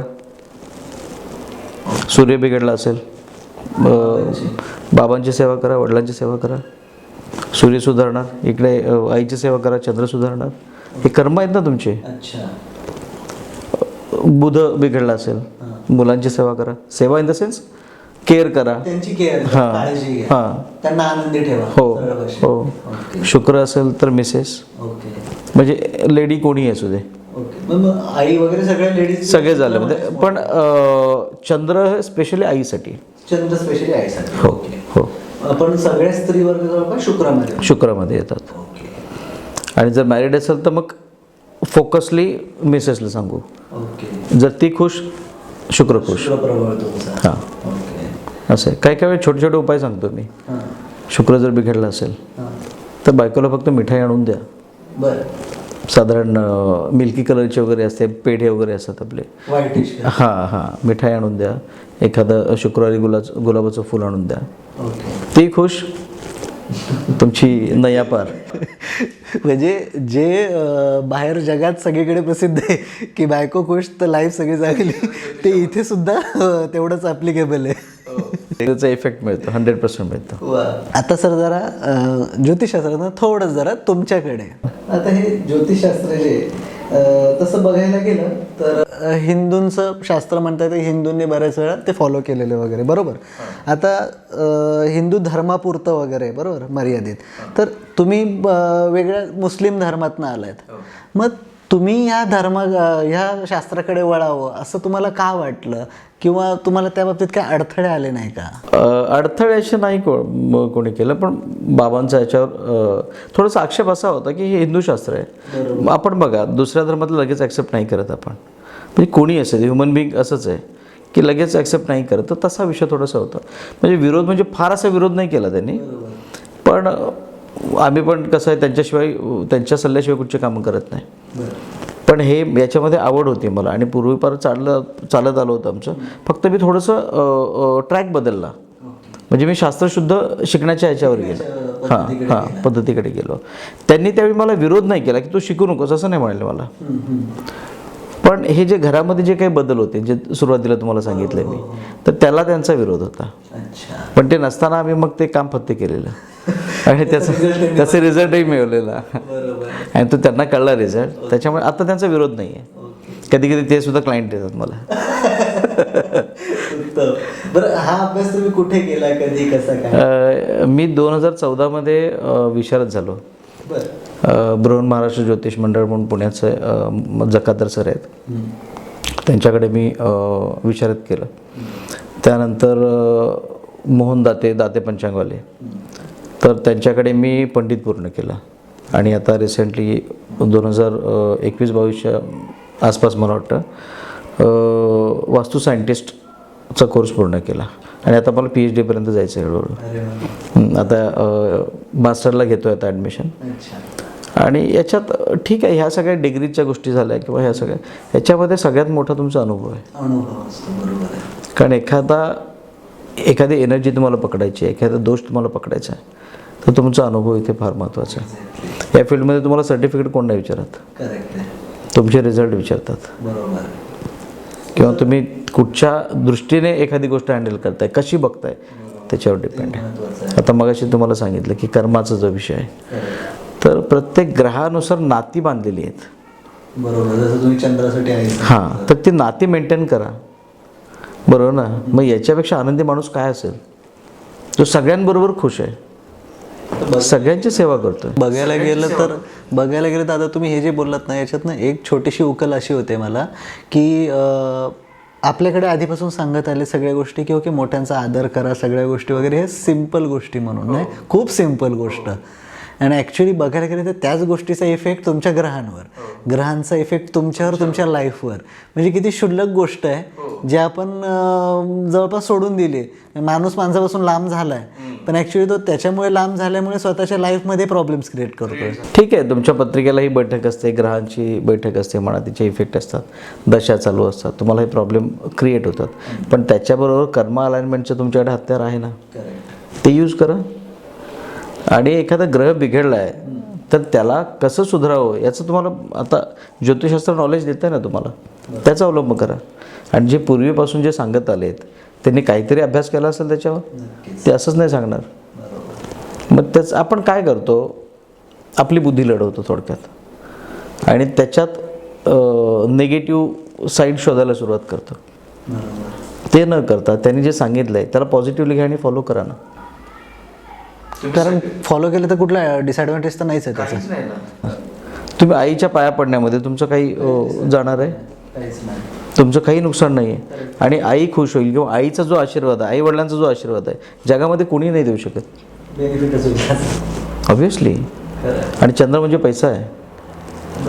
आईची सेवा करा, पैशाची कमी नाही पडणार तुम्हाला. सूर्य म्हणजे वडील आहेत, वडिलांची सेवा करा, सरकारी कामामध्ये अडथळे नाही येणार तुम्हाला, कधी हृदयविकार नाही येणार तुम्हाला. ह्या सगळ्या गोष्टी आहेत. आणि मुलांबरोबर खेळा, तुमची बुद्धिमत्ता बघा, बुध ॲक्टिव्ह होतं. आणि त्यांच्याबरोबर खेळल्यानंतर जो फ्रेशनेस असतो त्याची काय बातच यावर आहे. बरं सर, आता हे झालं की तुम्ही कशा पद्धतीने हे शिक्षण घेतलं वगैरे ते सांगितलं. मला एक अजून जाणून घ्यायचं की बघायला गेलं तर आता वास्तुशास्त्रतज्ञ रफिक मुल्ला असं नाव जेव्हा येतं, तर जेव्हा तुम्ही हे काम सुरू केलं तेव्हा तुम्हाला लोकांची कशी रिप्लाय होते, किंवा कोणी कसा ॲप्रोच केला, किंवा त्यावेळेस काही गमती जमती घडल्या होत्या, काही वेळेस काही असतील गमती जमती म्हणा, किंवा वेगळे अनुभव, असं काय घडलं? खरं तर ना, ही गोष्ट ज्यावेळी मी सुरुवात केली ना त्यावेळी माझ्या पण डोक्यात ही गोष्ट आली होती की माझ्या नावाला ॲक्सेप्ट करतील की नाही. एक्झॅक्टली. पण माझी खुशनसिबी म्हणा किंवा मग आपल्या समाजाची एक कृपा म्हणा, मला अडथळे नाही आले या गोष्टीचे कधी. काय सांगता? अजिबात नाही. पण असं जे सर्वसामान्य लोक आहेत ह्यांनी कधीच मला या बाबतीत नाही त्रास दिला किंवा मग वेगळ्या दृष्टीने असं कधी बघितलं. पण प्रत्येकाचा प्रश्न हा असतो. हो. कारण जेव्हा मला पण कळलं होतं ना की वास्तुशास्त्र पण करतात म्हणा, ज्योतिषी पण आहात, आणि मला नाव जेव्हा कळलं तेव्हा मी अचानक माझे डोळे अगदी विस्फारले. म्हटलं अरे असं कसं. मला त्या गोष्टीचं अप्रूप वाटलं खूप मला हे नाही वाटलं की अरे असं कसं का करतात, अप्रूप खूप वाटलं. आणि तेच एक कारण की तुमच्यापर्यंत पोहोचण्याचं म्हटलं नाही, ही गोष्ट किंवा ही बाजू आपण उलगडून दाखवायला पाहिजे लोकांना, हे खरंच होतं महत्त्वाचं. बरं, पुढची गोष्ट म्हणजे मला विचारायचं आहे की जसे तुम्ही आता ज्योतिषशास्त्र बघतात, त्याच्यानंतर टॅडो कार्ड, त्यानंतर वास्तुशास्त्र, ह्या बऱ्याचशा गोष्टी, यातल्या ज्या गोष्टी आहे ना, याचा फरक काय, वेगवेगळ्या काय गोष्टी, याच्यात काय फरक पडतो असा? ॲक्च्युली कसं आहे माहिती, ह्या सगळ्या ज्या गोष्टी आहेत ना, ह्या ॲस्ट्रॉलॉजीवरच डिपेंड आहेत. बेस तोच आहे, बेस तोच आहे. आता आपण वास्तुशास्त्र म्हटलं तर वास्तुशास्त्राच्या प्रत्येक डायरेक्शनला ग्रह ठरवलेले आहेत. उत्तर असेल बुध, ईशान्य गुरु, पूर्वेला आला तर सूर्य, आग्नेयला गेला तर शुक्र, दक्षिणेला मंगळ, नैऋत्येला राहू येतो. केतू ईशान्येला पण मानतात, काही जण ब्रह्मस्थानावर पण मानतात, आणि गुरु पण काही जण ब्रह्मस्थानावर पण घेतात. तर पश्चिमेला आला तर शनी, वायव्येला चंद्र, हे असे ठरलेले आहेत.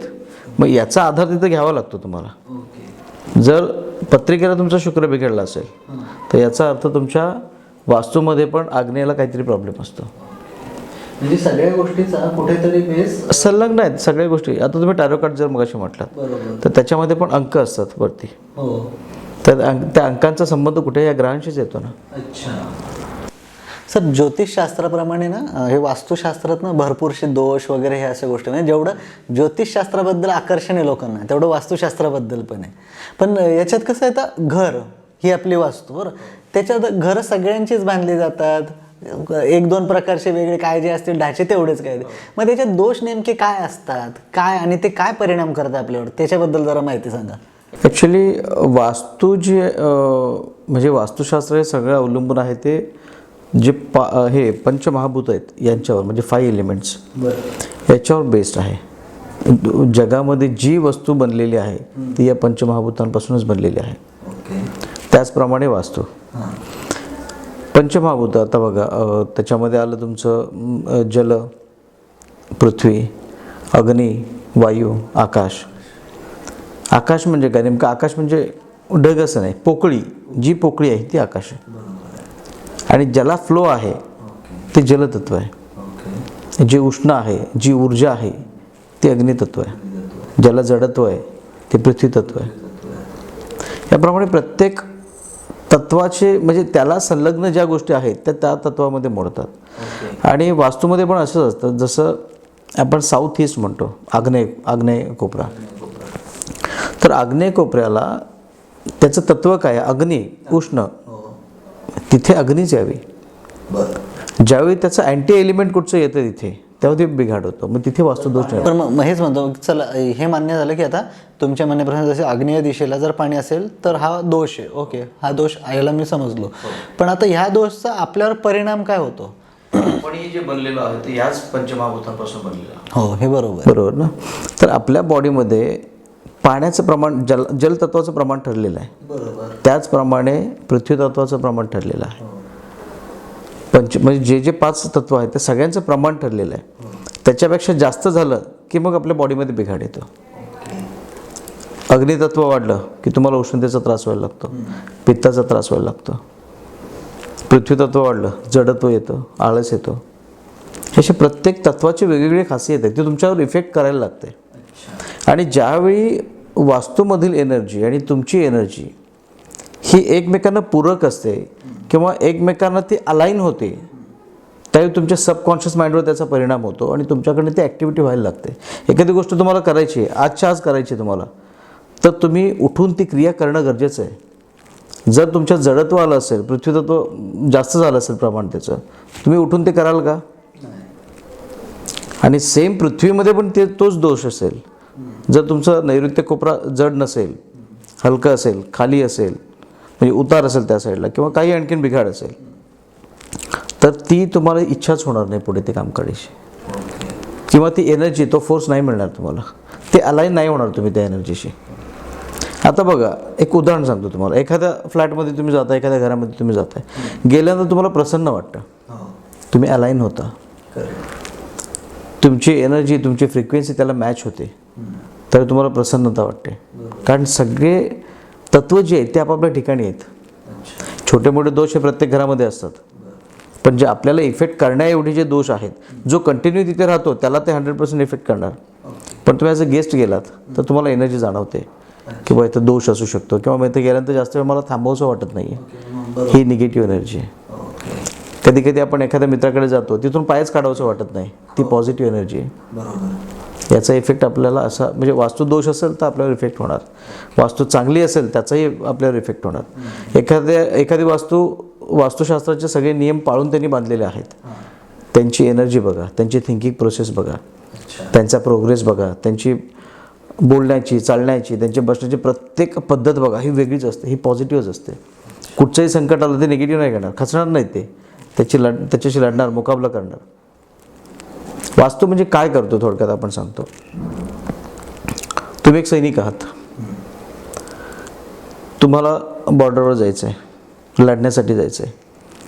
तुमच्यामध्ये किती ताकद आहे ही परमेश्वराने दिलेली आहे, पण तुम्ही सज्ज असणं, म्हणजे तुमच्याकडे प्रॉपर शस्त्र असणं, जे काय हत्यार असेल ते असणं, तुम्ही प्रोटेक्टेड असणं, हे एका जवानाची ओळख आहे, किंवा हे गरजेचं आहे. त्याच्यासाठी वास्तुशास्त्र तुम्हाला हे देतं, तयार करून देतं तुम्हाला, की तुम्ही आता लढायला तयार आहात, निघा पुढे.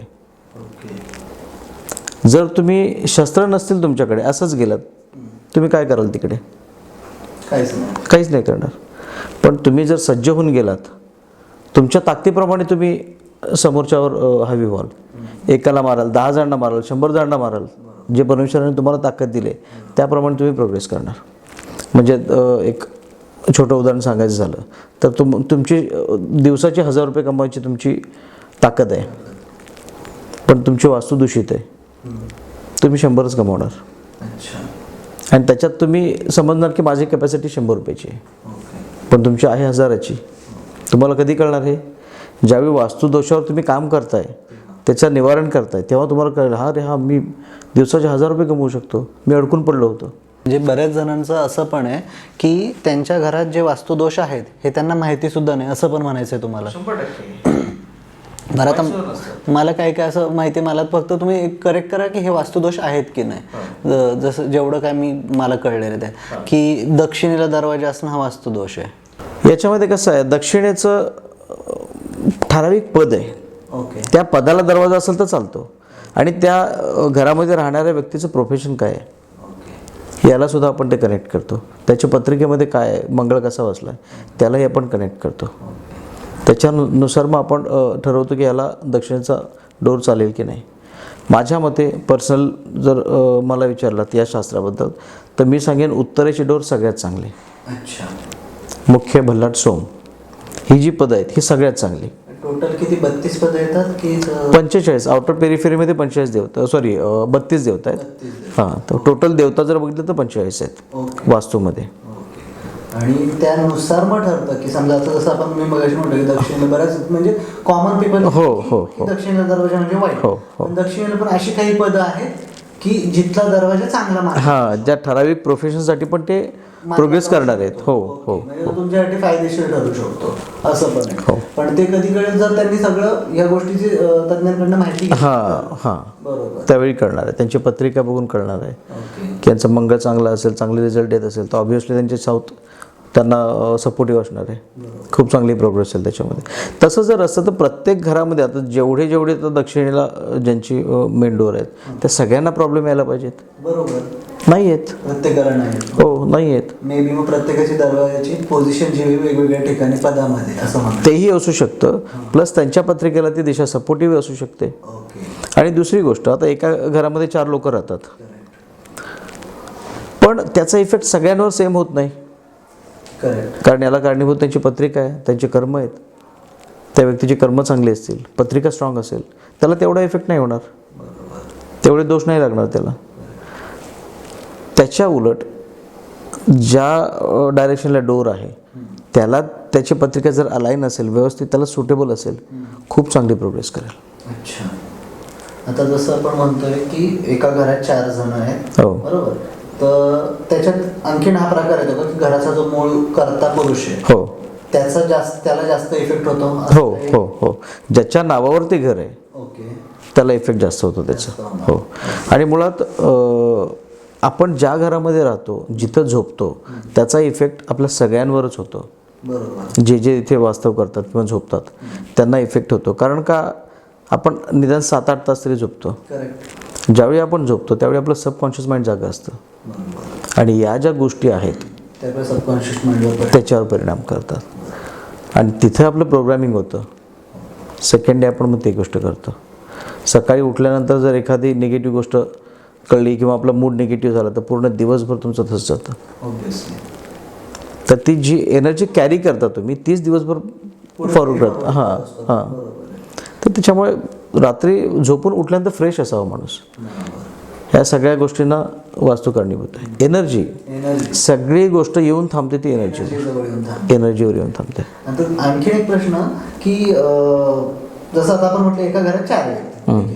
तर आता बऱ्याच वेळा आपण बिल्डिंग मध्ये राहतो. बरोबर. हो. तर म्हणजे बऱ्याच जणांना आपण प्रश्न पडणार आहे की मी बिल्डिंग मध्ये राहतो, माझं अमक्या फ्लोअरवरती फ्लॅट आहे, माझं जमिनीवर नाही, ते जमिनीचं जे काय असेल ते खालच्या राहणाऱ्याला मग मला लागणार नाही, याचं काय काय म्हणता येईल? असं असतं, तुमचं स्वतंत्र बंगलो असेल त्याचं वास्तू वेगळे असते, फ्लॅट असेल त्याचीही वेगळी वास्तू आहे. वास्तुशास्त्रामध्ये असं सांगितलं गेलं आहे की जो एरिया तुम्ही यूज करताय ती तुमची वास्तू आहे. पूर्वी अपार्टमेंट वगैरे काही नव्हते, पण ढोबळमान्य आपण असं म्हणू शकतो जो एरिया तुम्ही यूज करताय, जो एरिया तुमच्या नावावर आहे त्याच्याशी तुम्ही रिलेटेड आहात, त्याचा फायदा तोटा जे असेल ते तुम्हाला मिळणार. तुमच्या खालच्या फ्लोअरला जो असेल त्याचा काही घेणं देणं नाही तुमच्याशी, काहीच नाही, त्याचा इफेक्ट तुमच्यावर काहीच नाही होणार. आणि मुळात कसं आहे माहिती आहे का, जेव्हा तुम्ही त्या वास्तूशी अटॅच होता तेव्हा त्याचे गुणदोष जास्त तुम्हाला जाणवायला लागतात. जर खालचा फ्लॅट असेल त्याच्याशी तुमची काय भावनिक गुंतवणूक असेल, काही नाही ना, काहीच अटॅचमेंट नसेल. जिथं तुम्ही राहताय, जो तुमचा फ्लॅट आहे, इव्हन रेंटेड असेल तरी मी हे सजेस्ट करेन वास्तू बघा. ओके. म्हणजे जो व्यक्ती त्याचं स्वतःचं घर नाही, तो रेंटेड तिथे राहतोय, तरी सुद्धा त्याला वास्तुदोष लागतो, असं तो म्हणू शकत नाही की ओके माझ्या मालकीचं नाही म्हणून मला लागणार नाही. एलिमेंट तुमचे तिथे बिघडले ना त्याचा परिणाम तुमच्यावर होणारच. भले तो 2 महिने नाही होणार, 3 महिने नाही होणार, पण त्याच्यानंतर तुमच्यावर तो इफेक्ट करणारच. जो ओनर आहे त्यालाही होणार आहे, तुम्ही जे राहताय रेंट नाही त्यांनाही होणार आहे. त्यामुळे रेंटेड जरी राहिला तरी वास्तू बघून राहा. कसं आहे, आता फ्लॅटमध्ये जर बघितलं तर फार सगळे नियम बसतील असं नाही, म्हणजे परफेक्ट बसतील असं नाही वास्तूचे, पण मोठी तरी बघून घ्यावं. टॉयलेट असेल, किचन असेल, या गोष्टी तरी बघून घ्याव्यात. बरं, आता आपण जे म्हणतोय की ओके बरं प्रत्येक घरात काही ना काही दोष असतात असं तुम्ही मग असे म्हणतो. हो. तर आता हे जे काही दोष आहेत यांचं निवारण करण्यासाठी काय मार्ग आहे? निवारण म्हणजे आपण काय करतो, आता मगाशी तेच म्हटलं तुम्हाला की एलिमेंटमध्ये जो बिघाड झाला आहे, आता समजा एखादा, आता मगाशी आपण आग्नेयचं उदाहरण घेतलं, अग्नीला जर पाणी आलं, अँटी एलिमेंट तिथे आलं तर ते पाण्याचं अस्तित्व संपवणार. बरोबर. एनर्जी तर पाहिजे आपल्याला.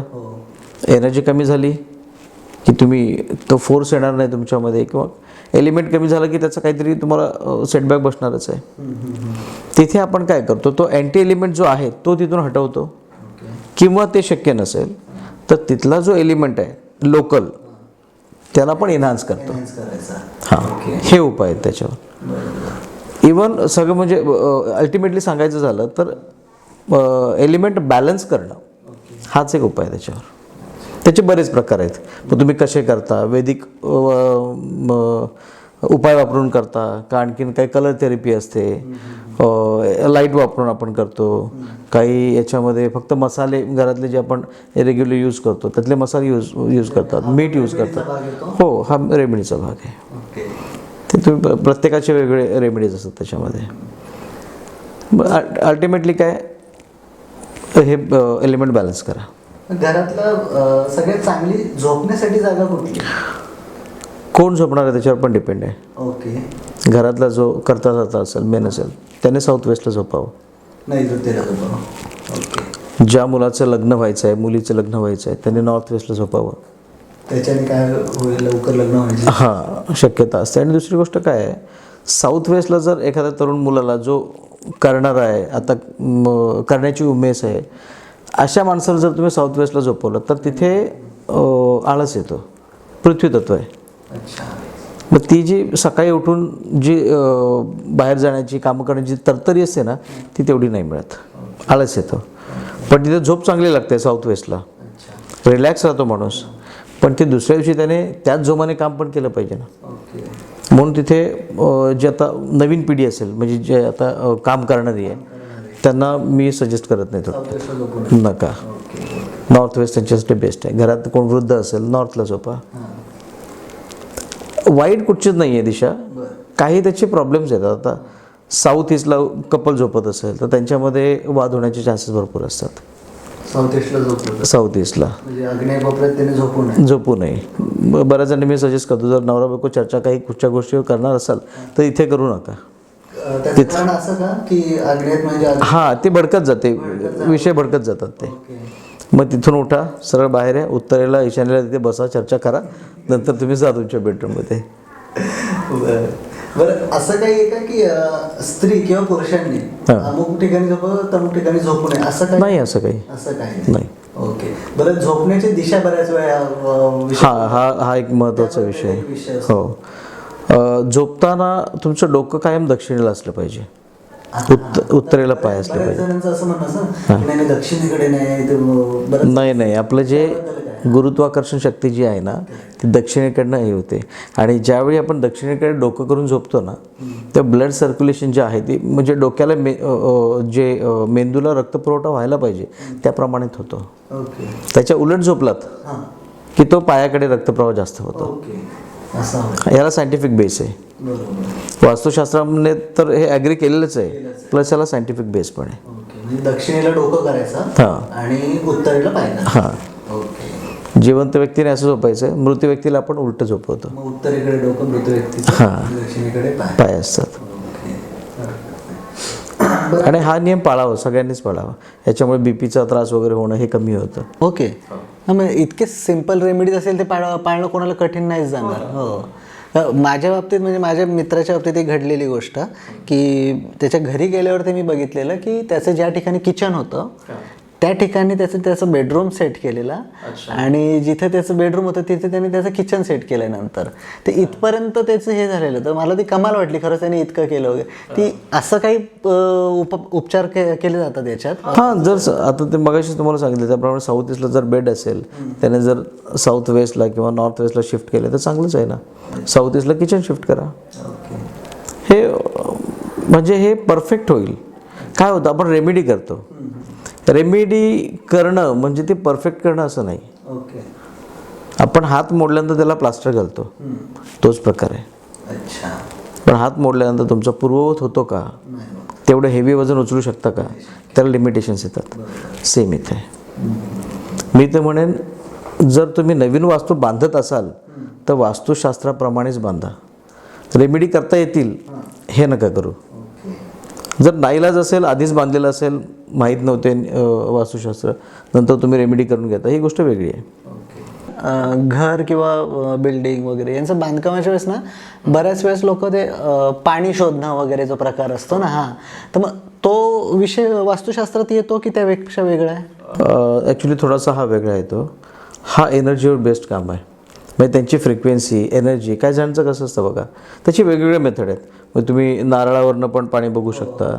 आता मी नारळवरनंही बघतो, एलरॉड यूज करतो, किंवा आमचा स्कॅनर एक असतो, त्याच्यामध्ये सुद्धा आपल्याला कळतं की बा पाणी आहे, किती आहे, किती खोलवर जायला लागेल, हे सगळ्या गोष्टी क्लिअर होतात त्याच्यामध्ये.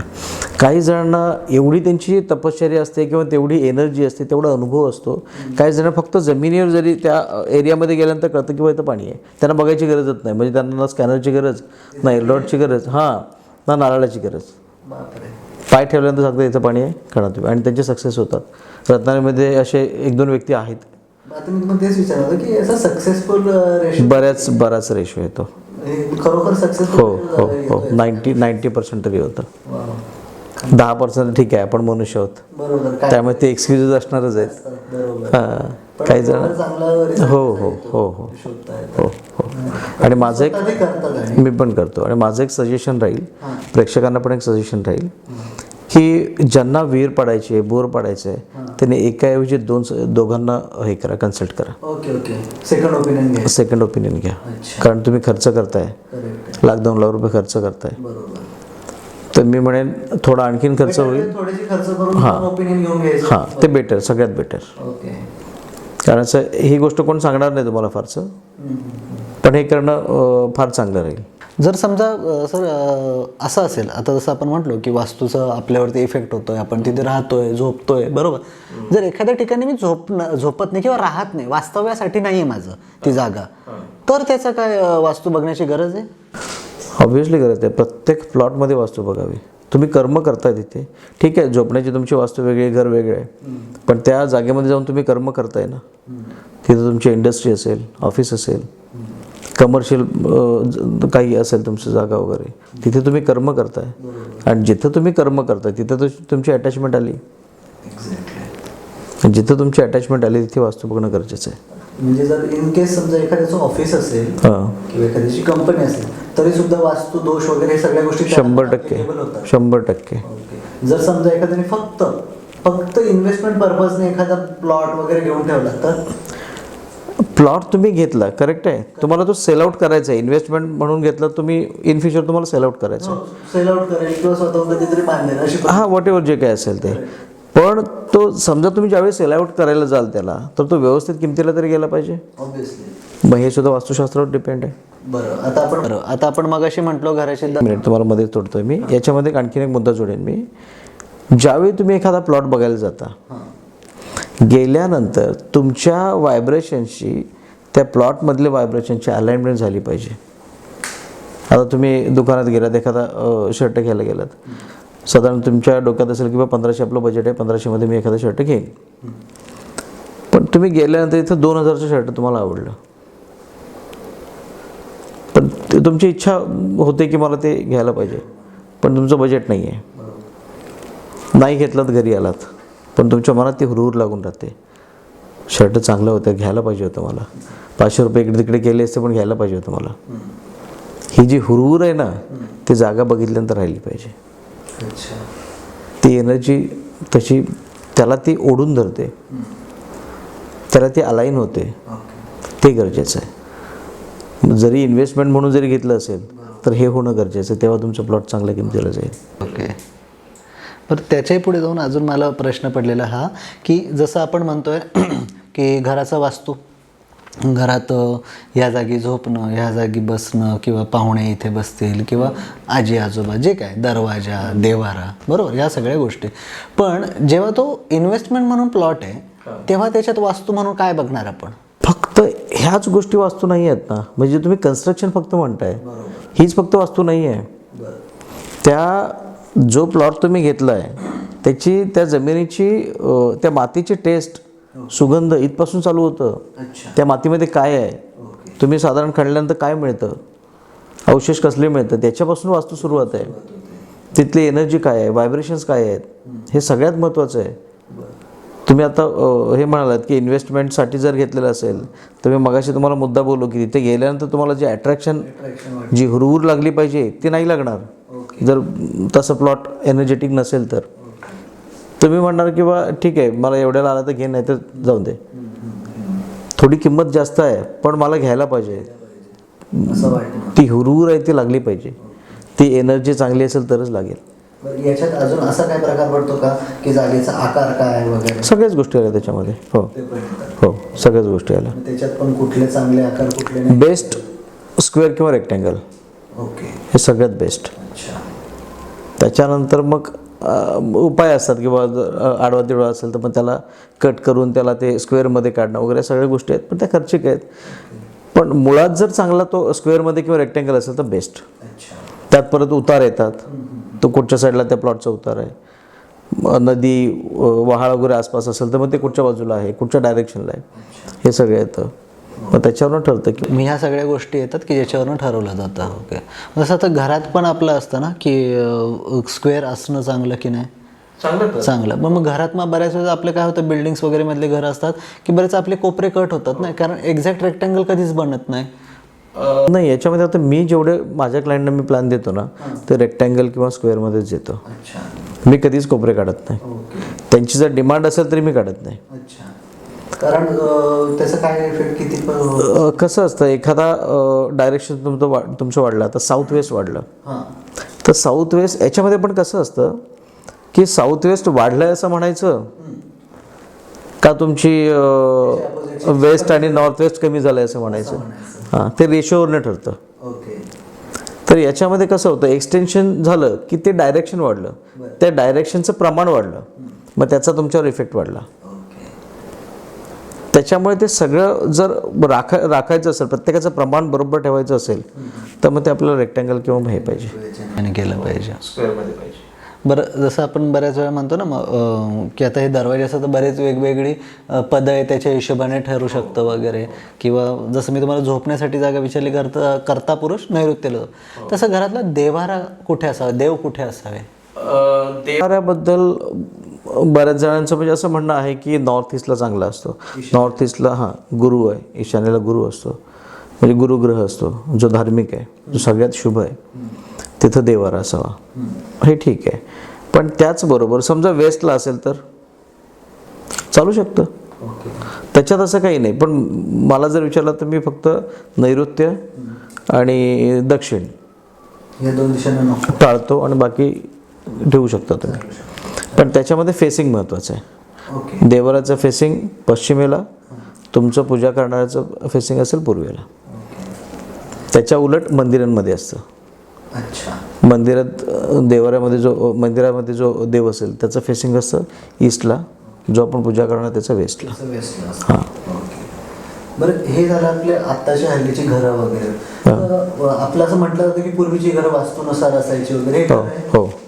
त्याचं काय? पूर्वी काय करायचे, मोस्टली घरं बघा पूर्वेला तोंड करून असायची, आणि घरांची रचना बघा उत्तरती रचना असायची.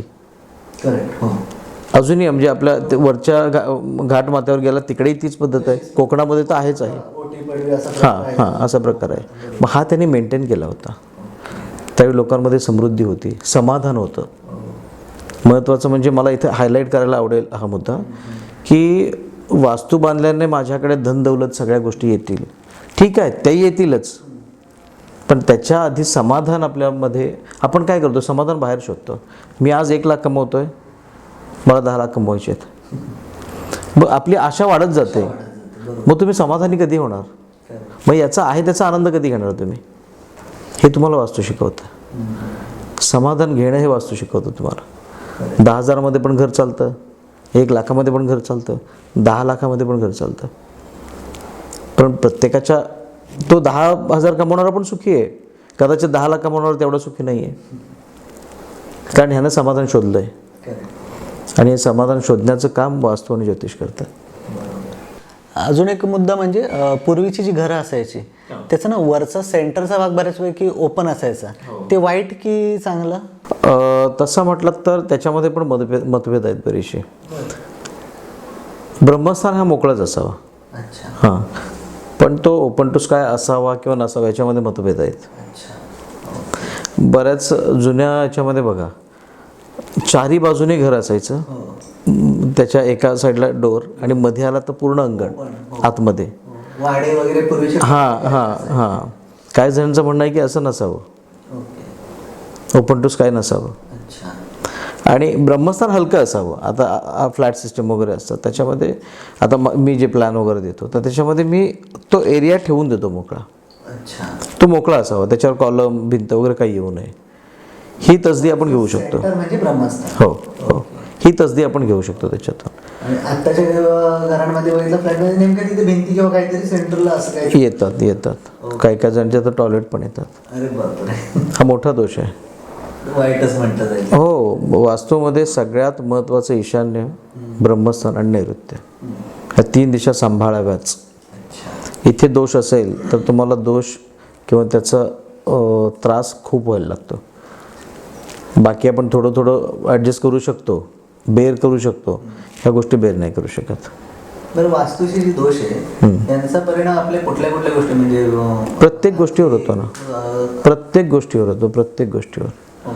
मग तुम्ही शिक्षणावर म्हणा, तुमच्या तब्येतीवर म्हणा, तुमच्या आर्थिक गोष्टींवर म्हणा, तुमच्या रिलेशनवर म्हणा, ह्या सगळ्या गोष्टींवर इफेक्ट करतो वास्तू. ईशान्य जर दोष असेल तर ईशान्येच्या दोषावर उपाय नाही आहे किंवा उपाय तेवढा कारगर नसतो त्याच्यावर. आणि ईशान्य हे डायरेक्शन असं आहे की ते प्रत्येक गोष्टीवर इफेक्ट करतं तुमच्या.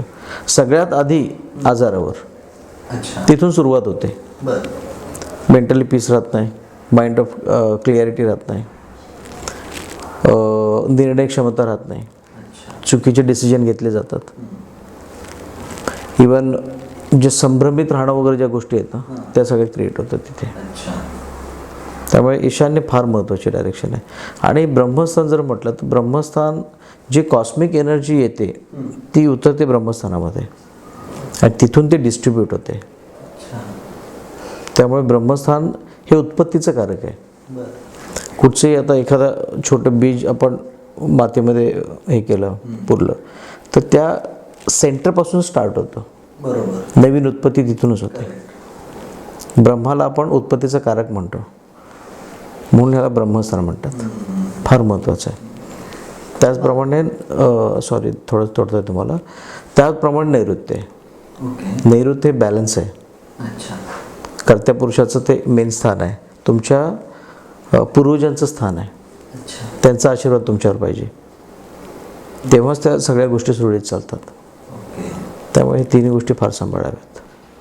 आता जसं आता आपण म्हणतो की एवढे प्रॉब्लेम्स येतात, एवढे प्रॉब्लेम्स, त्या प्रॉब्लेम्स मागे हे सगळे जे वास्तुदोष आहेत वगैरे, तर मग जसे आता ही फ्लॅट सिस्टीम आहे, बिल्डिंग्स बनवतात बिल्डर्स लोक, तर जर एवढ्या गोष्टी, आणि शिवाय त्यांना पण माहिती आहे सॉरी त्यांनासुद्धा माहिती असतं की वास्तूच्या दृष्टीने योग्य बनवलेले फ्लॅट्स लवकर जातात वगैरे, आणि साहजिक आता ते जी या क्षेत्रात असल्यामुळे त्यांना पण थोडीफार त्याची कल्पना असणार. तर मग हे वास्तूच्या दृष्टीने चांगले असलेले फ्लॅट्स का बनवले जात नाहीत, त्याच्या मागे काय कारण आहे? त्याच्यामध्ये त्यांची तसं म्हटलं तर मजबुरी पण म्हणावी लागेल. कारण आत्ता जर जागेंचे आपण भाव बघितले तर गगनाला भिडलेले आहेत. त्याच्यामध्ये तुम्हाला अफोर्डेबल त्यांनी फ्लॅट्स दिले पाहिजेत, त्यांचा प्रॉफिट रेशो त्यांनी काढला पाहिजे, आणि मटेरियल पण एवढं कॉस्टली होत चाललं आहे की त्याच्यामध्ये त्यांनी ते ॲडजस्ट करून एक चांगली वास्तू तुम्हाला दिली पाहिजे. ह्याची म्हणजे त्यांची सर्कस आहे थोडक्यात त्याच्यामध्ये सांगायला गेलं. आणखीन एक गोष्ट सांगायची तर पूर्वीच्या घरांमध्ये बघा टॉयलेट नव्हते, आत्ताही टॉयलेट आले. किंवा तुम्ही फ्लॅट म्हटलात की टॉयलेट पाहिजे. आता 3 BHK असेल आणि त्याच्यामध्ये वास्तुशास्त्राप्रमाणे त्यांनी एकच टॉयलेट दिलं तुम्हाला, तर तुम्ही ॲक्सेप्ट कराल का? ते प्रत्येक बेडरूमसाठी एक पाहिजे तुम्हाला. बरोबर. बिल्डर काय करणार याच्यामध्ये? त्यांच्या शेवटी कसं आहे, त्यांचा बिझनेस आहे तो, आणि या गोष्टी त्यांनी सांभाळलं आणि त्यांनी ते करतात बऱ्यापैकी. जिथे ॲडजस्ट करता येतं तिथं ते करतात. पण त्यांचं काय मोटो असतो किंवा मॅक्स टू मॅक्स त्या जमिनीला आपण युटिलाइज केलं पाहिजे, ही पण गोष्ट असते. आणि आपण पण ॲडजस्ट केलं पाहिजे त्या गोष्टींमध्ये की नाही. पण मग जर असं आपण जर बघायला गेलो की ओके आपल्या वास्तूनुसार घर हवीच वगैरे या सगळ्या गोष्टी, आणि बघायला गेलं ना तर जसं माझ्या नजरेत जेवढं पडलेलं आहे की एखाद्या बिल्डिंगमध्ये गेलो की तिथे ईशान्येला असलेला दरवाजा हा बऱ्याच वेळेस ते घर लवकर विकलं जातं. म्हणजे जेव्हा कधी तुम्ही त्या बिल्डिंगमध्ये जाणार त्या बाजूचं घर विचारलं तर बिल्डर पहिल्यांदा ते गेलेलं आहे. याचा अर्थ कुठेतरी असा काढला जातो की ओके अरे ते वास्तूनुसार चांगलं होतं म्हणून ते लवकर विकलं गेलं. मग जर लवकर विकले जात असतील फ्लॅट तर मग बिल्डर्सने असं करायला नको का? नाही, तुम्ही बोलताय ते बरोबर आहे. सगळ्यात आधी जे ईशान्येचा डोर आपण म्हणतो ना, तो समज चुकीचा आहे. तो सगळ्यात चांगला असतो. आपण असं म्हणजे लोकांमध्ये पण तो समज आहे, बिल्डरांमध्ये पण तो समज आहे. पण ॲक्च्युअल वास्तुशास्त्रामध्ये हे दिलेलं आहे की उत्तरेची ही सगळ्यात चांगली आहे, उत्तर आणि पूर्व. त्याच्यामध्ये उत्तर जर बघितलं तर मुख्य, भल्लाट आणि सोम हे सगळ्यात चांगले आहेत. त्याचप्रमाणे पूर्वेचे 2 पद आहेत, त्याला E3 E4 आपण म्हणतो. त्याचप्रमाणे साऊथचं तिथे पण S3 S4 या दोन्हीमध्ये पण म्हणजे काही जण म्हणतात की S4 फक्त चांगला आहे, काही जण म्हणतात S3 चांगला आहे. त्याच्यामध्ये पण थोडेसे मतभेद आहेत. तर वेस्ट जर म्हटलं तर W3 W4 ही पदं जी आहेत ना, बाहेरच्या पेरिफेरीतली जी 32 देवता आहेत त्यांची पदं ठरलेली आहेत. आता मी जेवढी पदं सांगितली त्याच्यामधले डोर हे उत्तम असतात, सगळ्यात चांगले असतात. तर ते डोर राखून बिल्डरने ॲक्च्युली हे करावं असं माझी त्यांना रिक्वेस्ट राहील. आणि आपण पण थोडंसं ब्रॉड माइंडेड राहिलं पाहिजे, किंवा आपण डिमांड केली पाहिजे बिल्डरकडे की कॉस्टिंग थोडीशी वाढली तरी चालेल पण मला परफेक्ट वास्तूप्रमाणे द्या. त्यांनाही ते बरं वाटेल, तेही तुम्हाला आनंदाने प्रोव्हाइड करतील आणि तुम्हाला वास्तूप्रमाणेही मिळून जाईल जमीन. आणि दुसरा एक विषय राहिला की बिल्डर असं का करत नाहीत. एक तर आता जमिनीचे भाव तुम्ही बघितलात गगनाला भिडलेले आहेत. बरोबर. त्या जमिनीवर त्यांनी बिल्डिंग उभारून, आता मटेरियल पण सगळे कॉस्टली झालेले आहेत. त्याच्यामध्ये त्यांनी जेवढी जागा युटिलाइज करता येईल तेवढी ती जागा युटिलाइज करणार आणि तुम्हाला परवडेल या दरामध्ये आणि तुम्हाला पाहिजे तसं त्यांनी बनवून द्यावं. कठीण होतं त्यांच्यासाठी कठीण होतं ना. आणि समजा आता एखादा 3 BHK फ्लॅट आहे, त्याच्यामध्ये त्यांनी वास्तूप्रमाणे एकच टॉयलेट बांधून दिलं, तुम्ही ॲक्सेप्ट करणार आहात का? प्रत्येकात हवा, प्रत्येकाला असं आहे. बरोबर आहे, म्हणजे त्यांचंही त्यांच्या जागी बरोबर पडतं. हो. आणि त्यांना पण त्या सगळ्या गोष्टींचा विचार करून त्यांना प्रोव्हाइड करायला लागतं ना. आपण पण थोडासा विचार केला पाहिजे की बा कॉस्टिंग वाढलं तरी चालेल, मला त्या वस्तूप्रमाणे ते देतील आनंदाने. करेक्ट आहे असं. हा विचार आपण करावा. आणि जर तुम्ही असे, माझ्याकडे पण बरेचसे प्रपोजल येतात किंवा हे जे क्लायंट येतात माझ्याकडे जे प्लॅन वगैरे घेतात, तर त्यांना पण मी हेच सांगतो की तुम्ही ठीक आहे थोडीशी कॉस्टिंग वाढली तरी चालेल पण वास्तूप्रमाणे करून घ्या. मी प्लॅन स्वतः देतो. अच्छा, तुम्ही स्वतः करता? हां, म्हणजे मी वास्तूचा प्लॅन देतो, इंजिनियर्स वेगळे आहेत त्याच्यावर ते शिक्कामोर्तब करून ते त्यांच्या याच्याप्रमाणे बनवून देतात. अच्छा. म्हणजे त्यांची जी ऑथॉरिटी असते त्याच्याप्रमाणे ते बनवून देतात. आणि आपली एक संस्था आहे, म्हणजे आपली एक फर्म आहे माझी, वास्तू वात्सल्य नावाची. तर त्या फर्म थ्रू आम्ही हे सगळ्या सर्व्हिसेस देतो. म्हणजे अगदी तुम्ही एखादी समजा एखादा क्लायंट आला, त्याची जमीन आहे पण त्याला सगळे वास्तुशास्त्राप्रमाणे बांधून द्यायचं आहे, तर ती जमीन पाहण्यापासून अगदी लॉक लावून देण्यापर्यंत सगळ्या सर्व्हिसेस आपली वास्तू वात्सल्य पुरवते. ओके, म्हणजे जमिनीपासून शेवटी डायरेक्ट घराची चावी हातात भेटेल? हो हो हो. आणि हे सगळं वास्तुशास्त्राचे नियम पाळून. ओके. ॲक्च्युली हे जास्त प्रेफरेबल आहे लोकांसाठी. 100%. कारण सगळ्यात मोठी गोष्ट जर एखाद्या तुम्हाला इम्पॉर्टन्स कळलं आहे वास्तूचं, तर तुम्हाला याच्यापेक्षा मोठी गोष्ट काहीच नाही, किंवा तुम्हाला सगळं वास्तूनुसार भेटतंय आणि सगळं करून पण भेटतंय.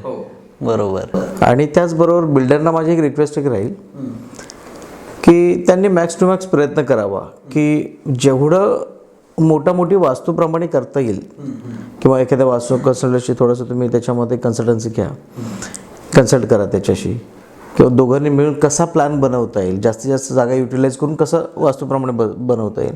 जे महत्त्वाचे आहेत, डोअर म्हणा, टॉयलेट, तुमचं हे किचन वगैरे, या गोष्टी तरी निदान तुम्ही पाळल्या पाहिजेत त्याच्यामध्ये.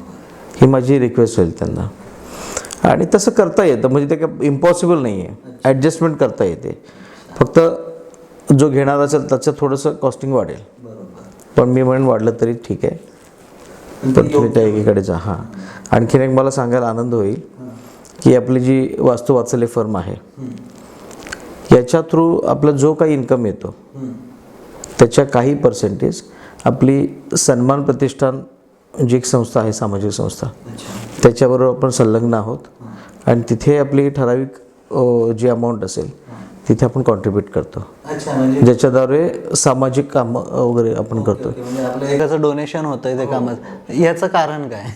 याचं कारण म्हणजे बघा, आपण समाजाकडनं बऱ्याच गोष्टी घेतो, समाज आपल्याला बऱ्याच गोष्टी देतो, पण आपण समाजाला काय देतो का, ही जबाबदारी आहे ना आपली. आपण काहीतरी दिलं पाहिजे ना त्यांना. जेव्हा आपण घेतो एखादी गोष्ट तर आपण ह्या हाताने दिलं पण पाहिजे ना. तर ते एक सामाजिक एक जाणीव म्हणून किंवा एक समाधान वेगळं असतं त्या याच्यामध्ये, तर ते एक मदत म्हणून आपण करतो. आणि ते सन्मान प्रतिष्ठानद्वारे फार चांगली कामं होतात. इवन गोसेवा होते. आणि जे स्कूलमधली मुलं असतात जे शिक्षण अफोर्ड नाही करू शकत, किंवा काही एवढे गरीब असतात की ज्यांना स्कूल बॅग, युनिफॉर्म याचासुद्धा प्रॉब्लेम येतो. युनिफॉर्म प्रत्येकाला मिळतो असं नाही गव्हर्नमेंटकडनं, काही त्यांचे क्रायटेरिया आहेत, तर त्यांनाही आपण देतो. त्यांना काही छोट्या छोट्या गोष्टी लागत असतील त्यांनाही देतो. आणि ही संस्था दरवर्षी मला वाटतं 40 मुलांना दत्तक घेते, तर त्यांना ते मदत करतात. त्याचप्रमाणे सामाजिक बरीचशी कार्य आहेत, जे आता पिकअप शेड वगैरे बांधणे याच्यामध्ये त्यांनी काम केलेले आहेत. आणि सगळ्यात महत्त्वाचं मला आवडलेलं काम म्हणजे गोसेवा. अशा बरेच जे ॲक्सिडेंट झालेल्या गायी, बैल असतील, पाय मोडलेले किंवा अक्षरशः किडे पडलेले असे बैल आणून ते स्वतः जोपासना करून डॉक्टरांकडनं ऑपरेशन करून घेऊन ते चांगले झाल्यानंतर सोडतात बाहेर. मग हे बघितल्यानंतर आपल्याला वाटतं ना की बा आपण पण काहीतरी करावं यांच्याबरोबर. इन शॉर्ट तसं बघायला गेलं तर जर सुरुवातीला आपण जे एकदा एक विषय आपला निघाला होता की कर्म आपल्याला किती हेल्प करतात, ते एक प्रकारे हे कर्मच झालं. ऑब्विसली आपण जे देतो तेच आपल्याला मिळणार आहे. करेक्ट. हां, जे आपण पेरतो तेच उगवणार आहे. आणि कदाचित मग असं पण आहे की चला हे तुमच्या हातून घडतंय मान्य आहे वास्तुवात्सल्य, पण जो क्लायंट एखादा असतो तर त्याचा पण काहीतरी एक पोर्शन त्याच्यातच गेला नाही म्हणता मी त्याच्यापर्यंत ते पोचलं. करेक्ट. काही त्याचं पुण्य लाभलं करेक्ट 100%. आणि तुम्ही कळत द्या नकळत द्या, दाखवून द्या लपवून द्या, कसंही द्या, ते सत्मार्गातच जातं त्यांचं. तर याचं त्यांनाही बेनिफिट मिळणारच आहे, वास्तुवात्सल्याही मिळणार आहे, त्याचप्रमाणे सन्मान प्रतिष्ठानलाही मिळणार आहे. एकंदरीत आनंद आहे त्याच्यामध्ये ते करण्यामध्ये. छान सर खरंच तुमच्याशी गप्पा मारून खूप आनंद झाला. बऱ्याच गोष्टी शिकायला भेटल्या, बऱ्याच गोष्टींच्या जे संभ्रम होते ते दूर झालेत. बरेचसे आपल्या प्रेक्षकांचे पण असे असतील गोष्टी की ज्यांच्याबद्दल त्यांना काही कल्पना नव्हती किंवा चुकीच्या धारणा असतील त्या आज त्यांच्या क्लिअर झाल्या. आणि तुम्ही आम्हाला एवढा वेळ दिला, खूप आनंद झाला या गोष्टीचा. आणि असंच पुढे कधीतरी एकदा अशीच भेट आपली घडत राहावं अशी इच्छा आहे. नक्की तुम्ही मला इथं बोलण्याचा चान्स दिलात त्याबद्दल आधी सगळ्यांचा आभार. आपण नक्कीच भेटू पुन्हा, जर वाटलं तर आपण पुन्हा याच पद्धतीने आपण कार्यक्रम करू. अजून डिटेलमध्ये चर्चा करू. अजून बऱ्याच गोष्टी ज्याच्याबद्दल आपण चर्चा करू शकतो. नक्कीच. तर मंडळी, आज आपल्याकडे आलेले रफिक मुल्ला सर, जे ज्योतिषतज्ञ आणि वास्तुशास्त्रज्ञ आहेत, तर यांच्याकडनं आपण आज बऱ्याचशा गोष्टी माहिती करून घेतल्या आहेत. अशाच गोष्टींचा आपल्याला सतत फायदा होत राहतो, अशाच ज्ञानाचा आपल्याला बऱ्याच वेळेस फायदा होत राहतो, तो आपण करून घेतला आहे. अशाच नवीन लोकांना आणि अजून वेगवेगळ्या क्षेत्रातल्या लोकांना आपण भेटणार आहोत. तोपर्यंत बघत राहा द गजाली शो.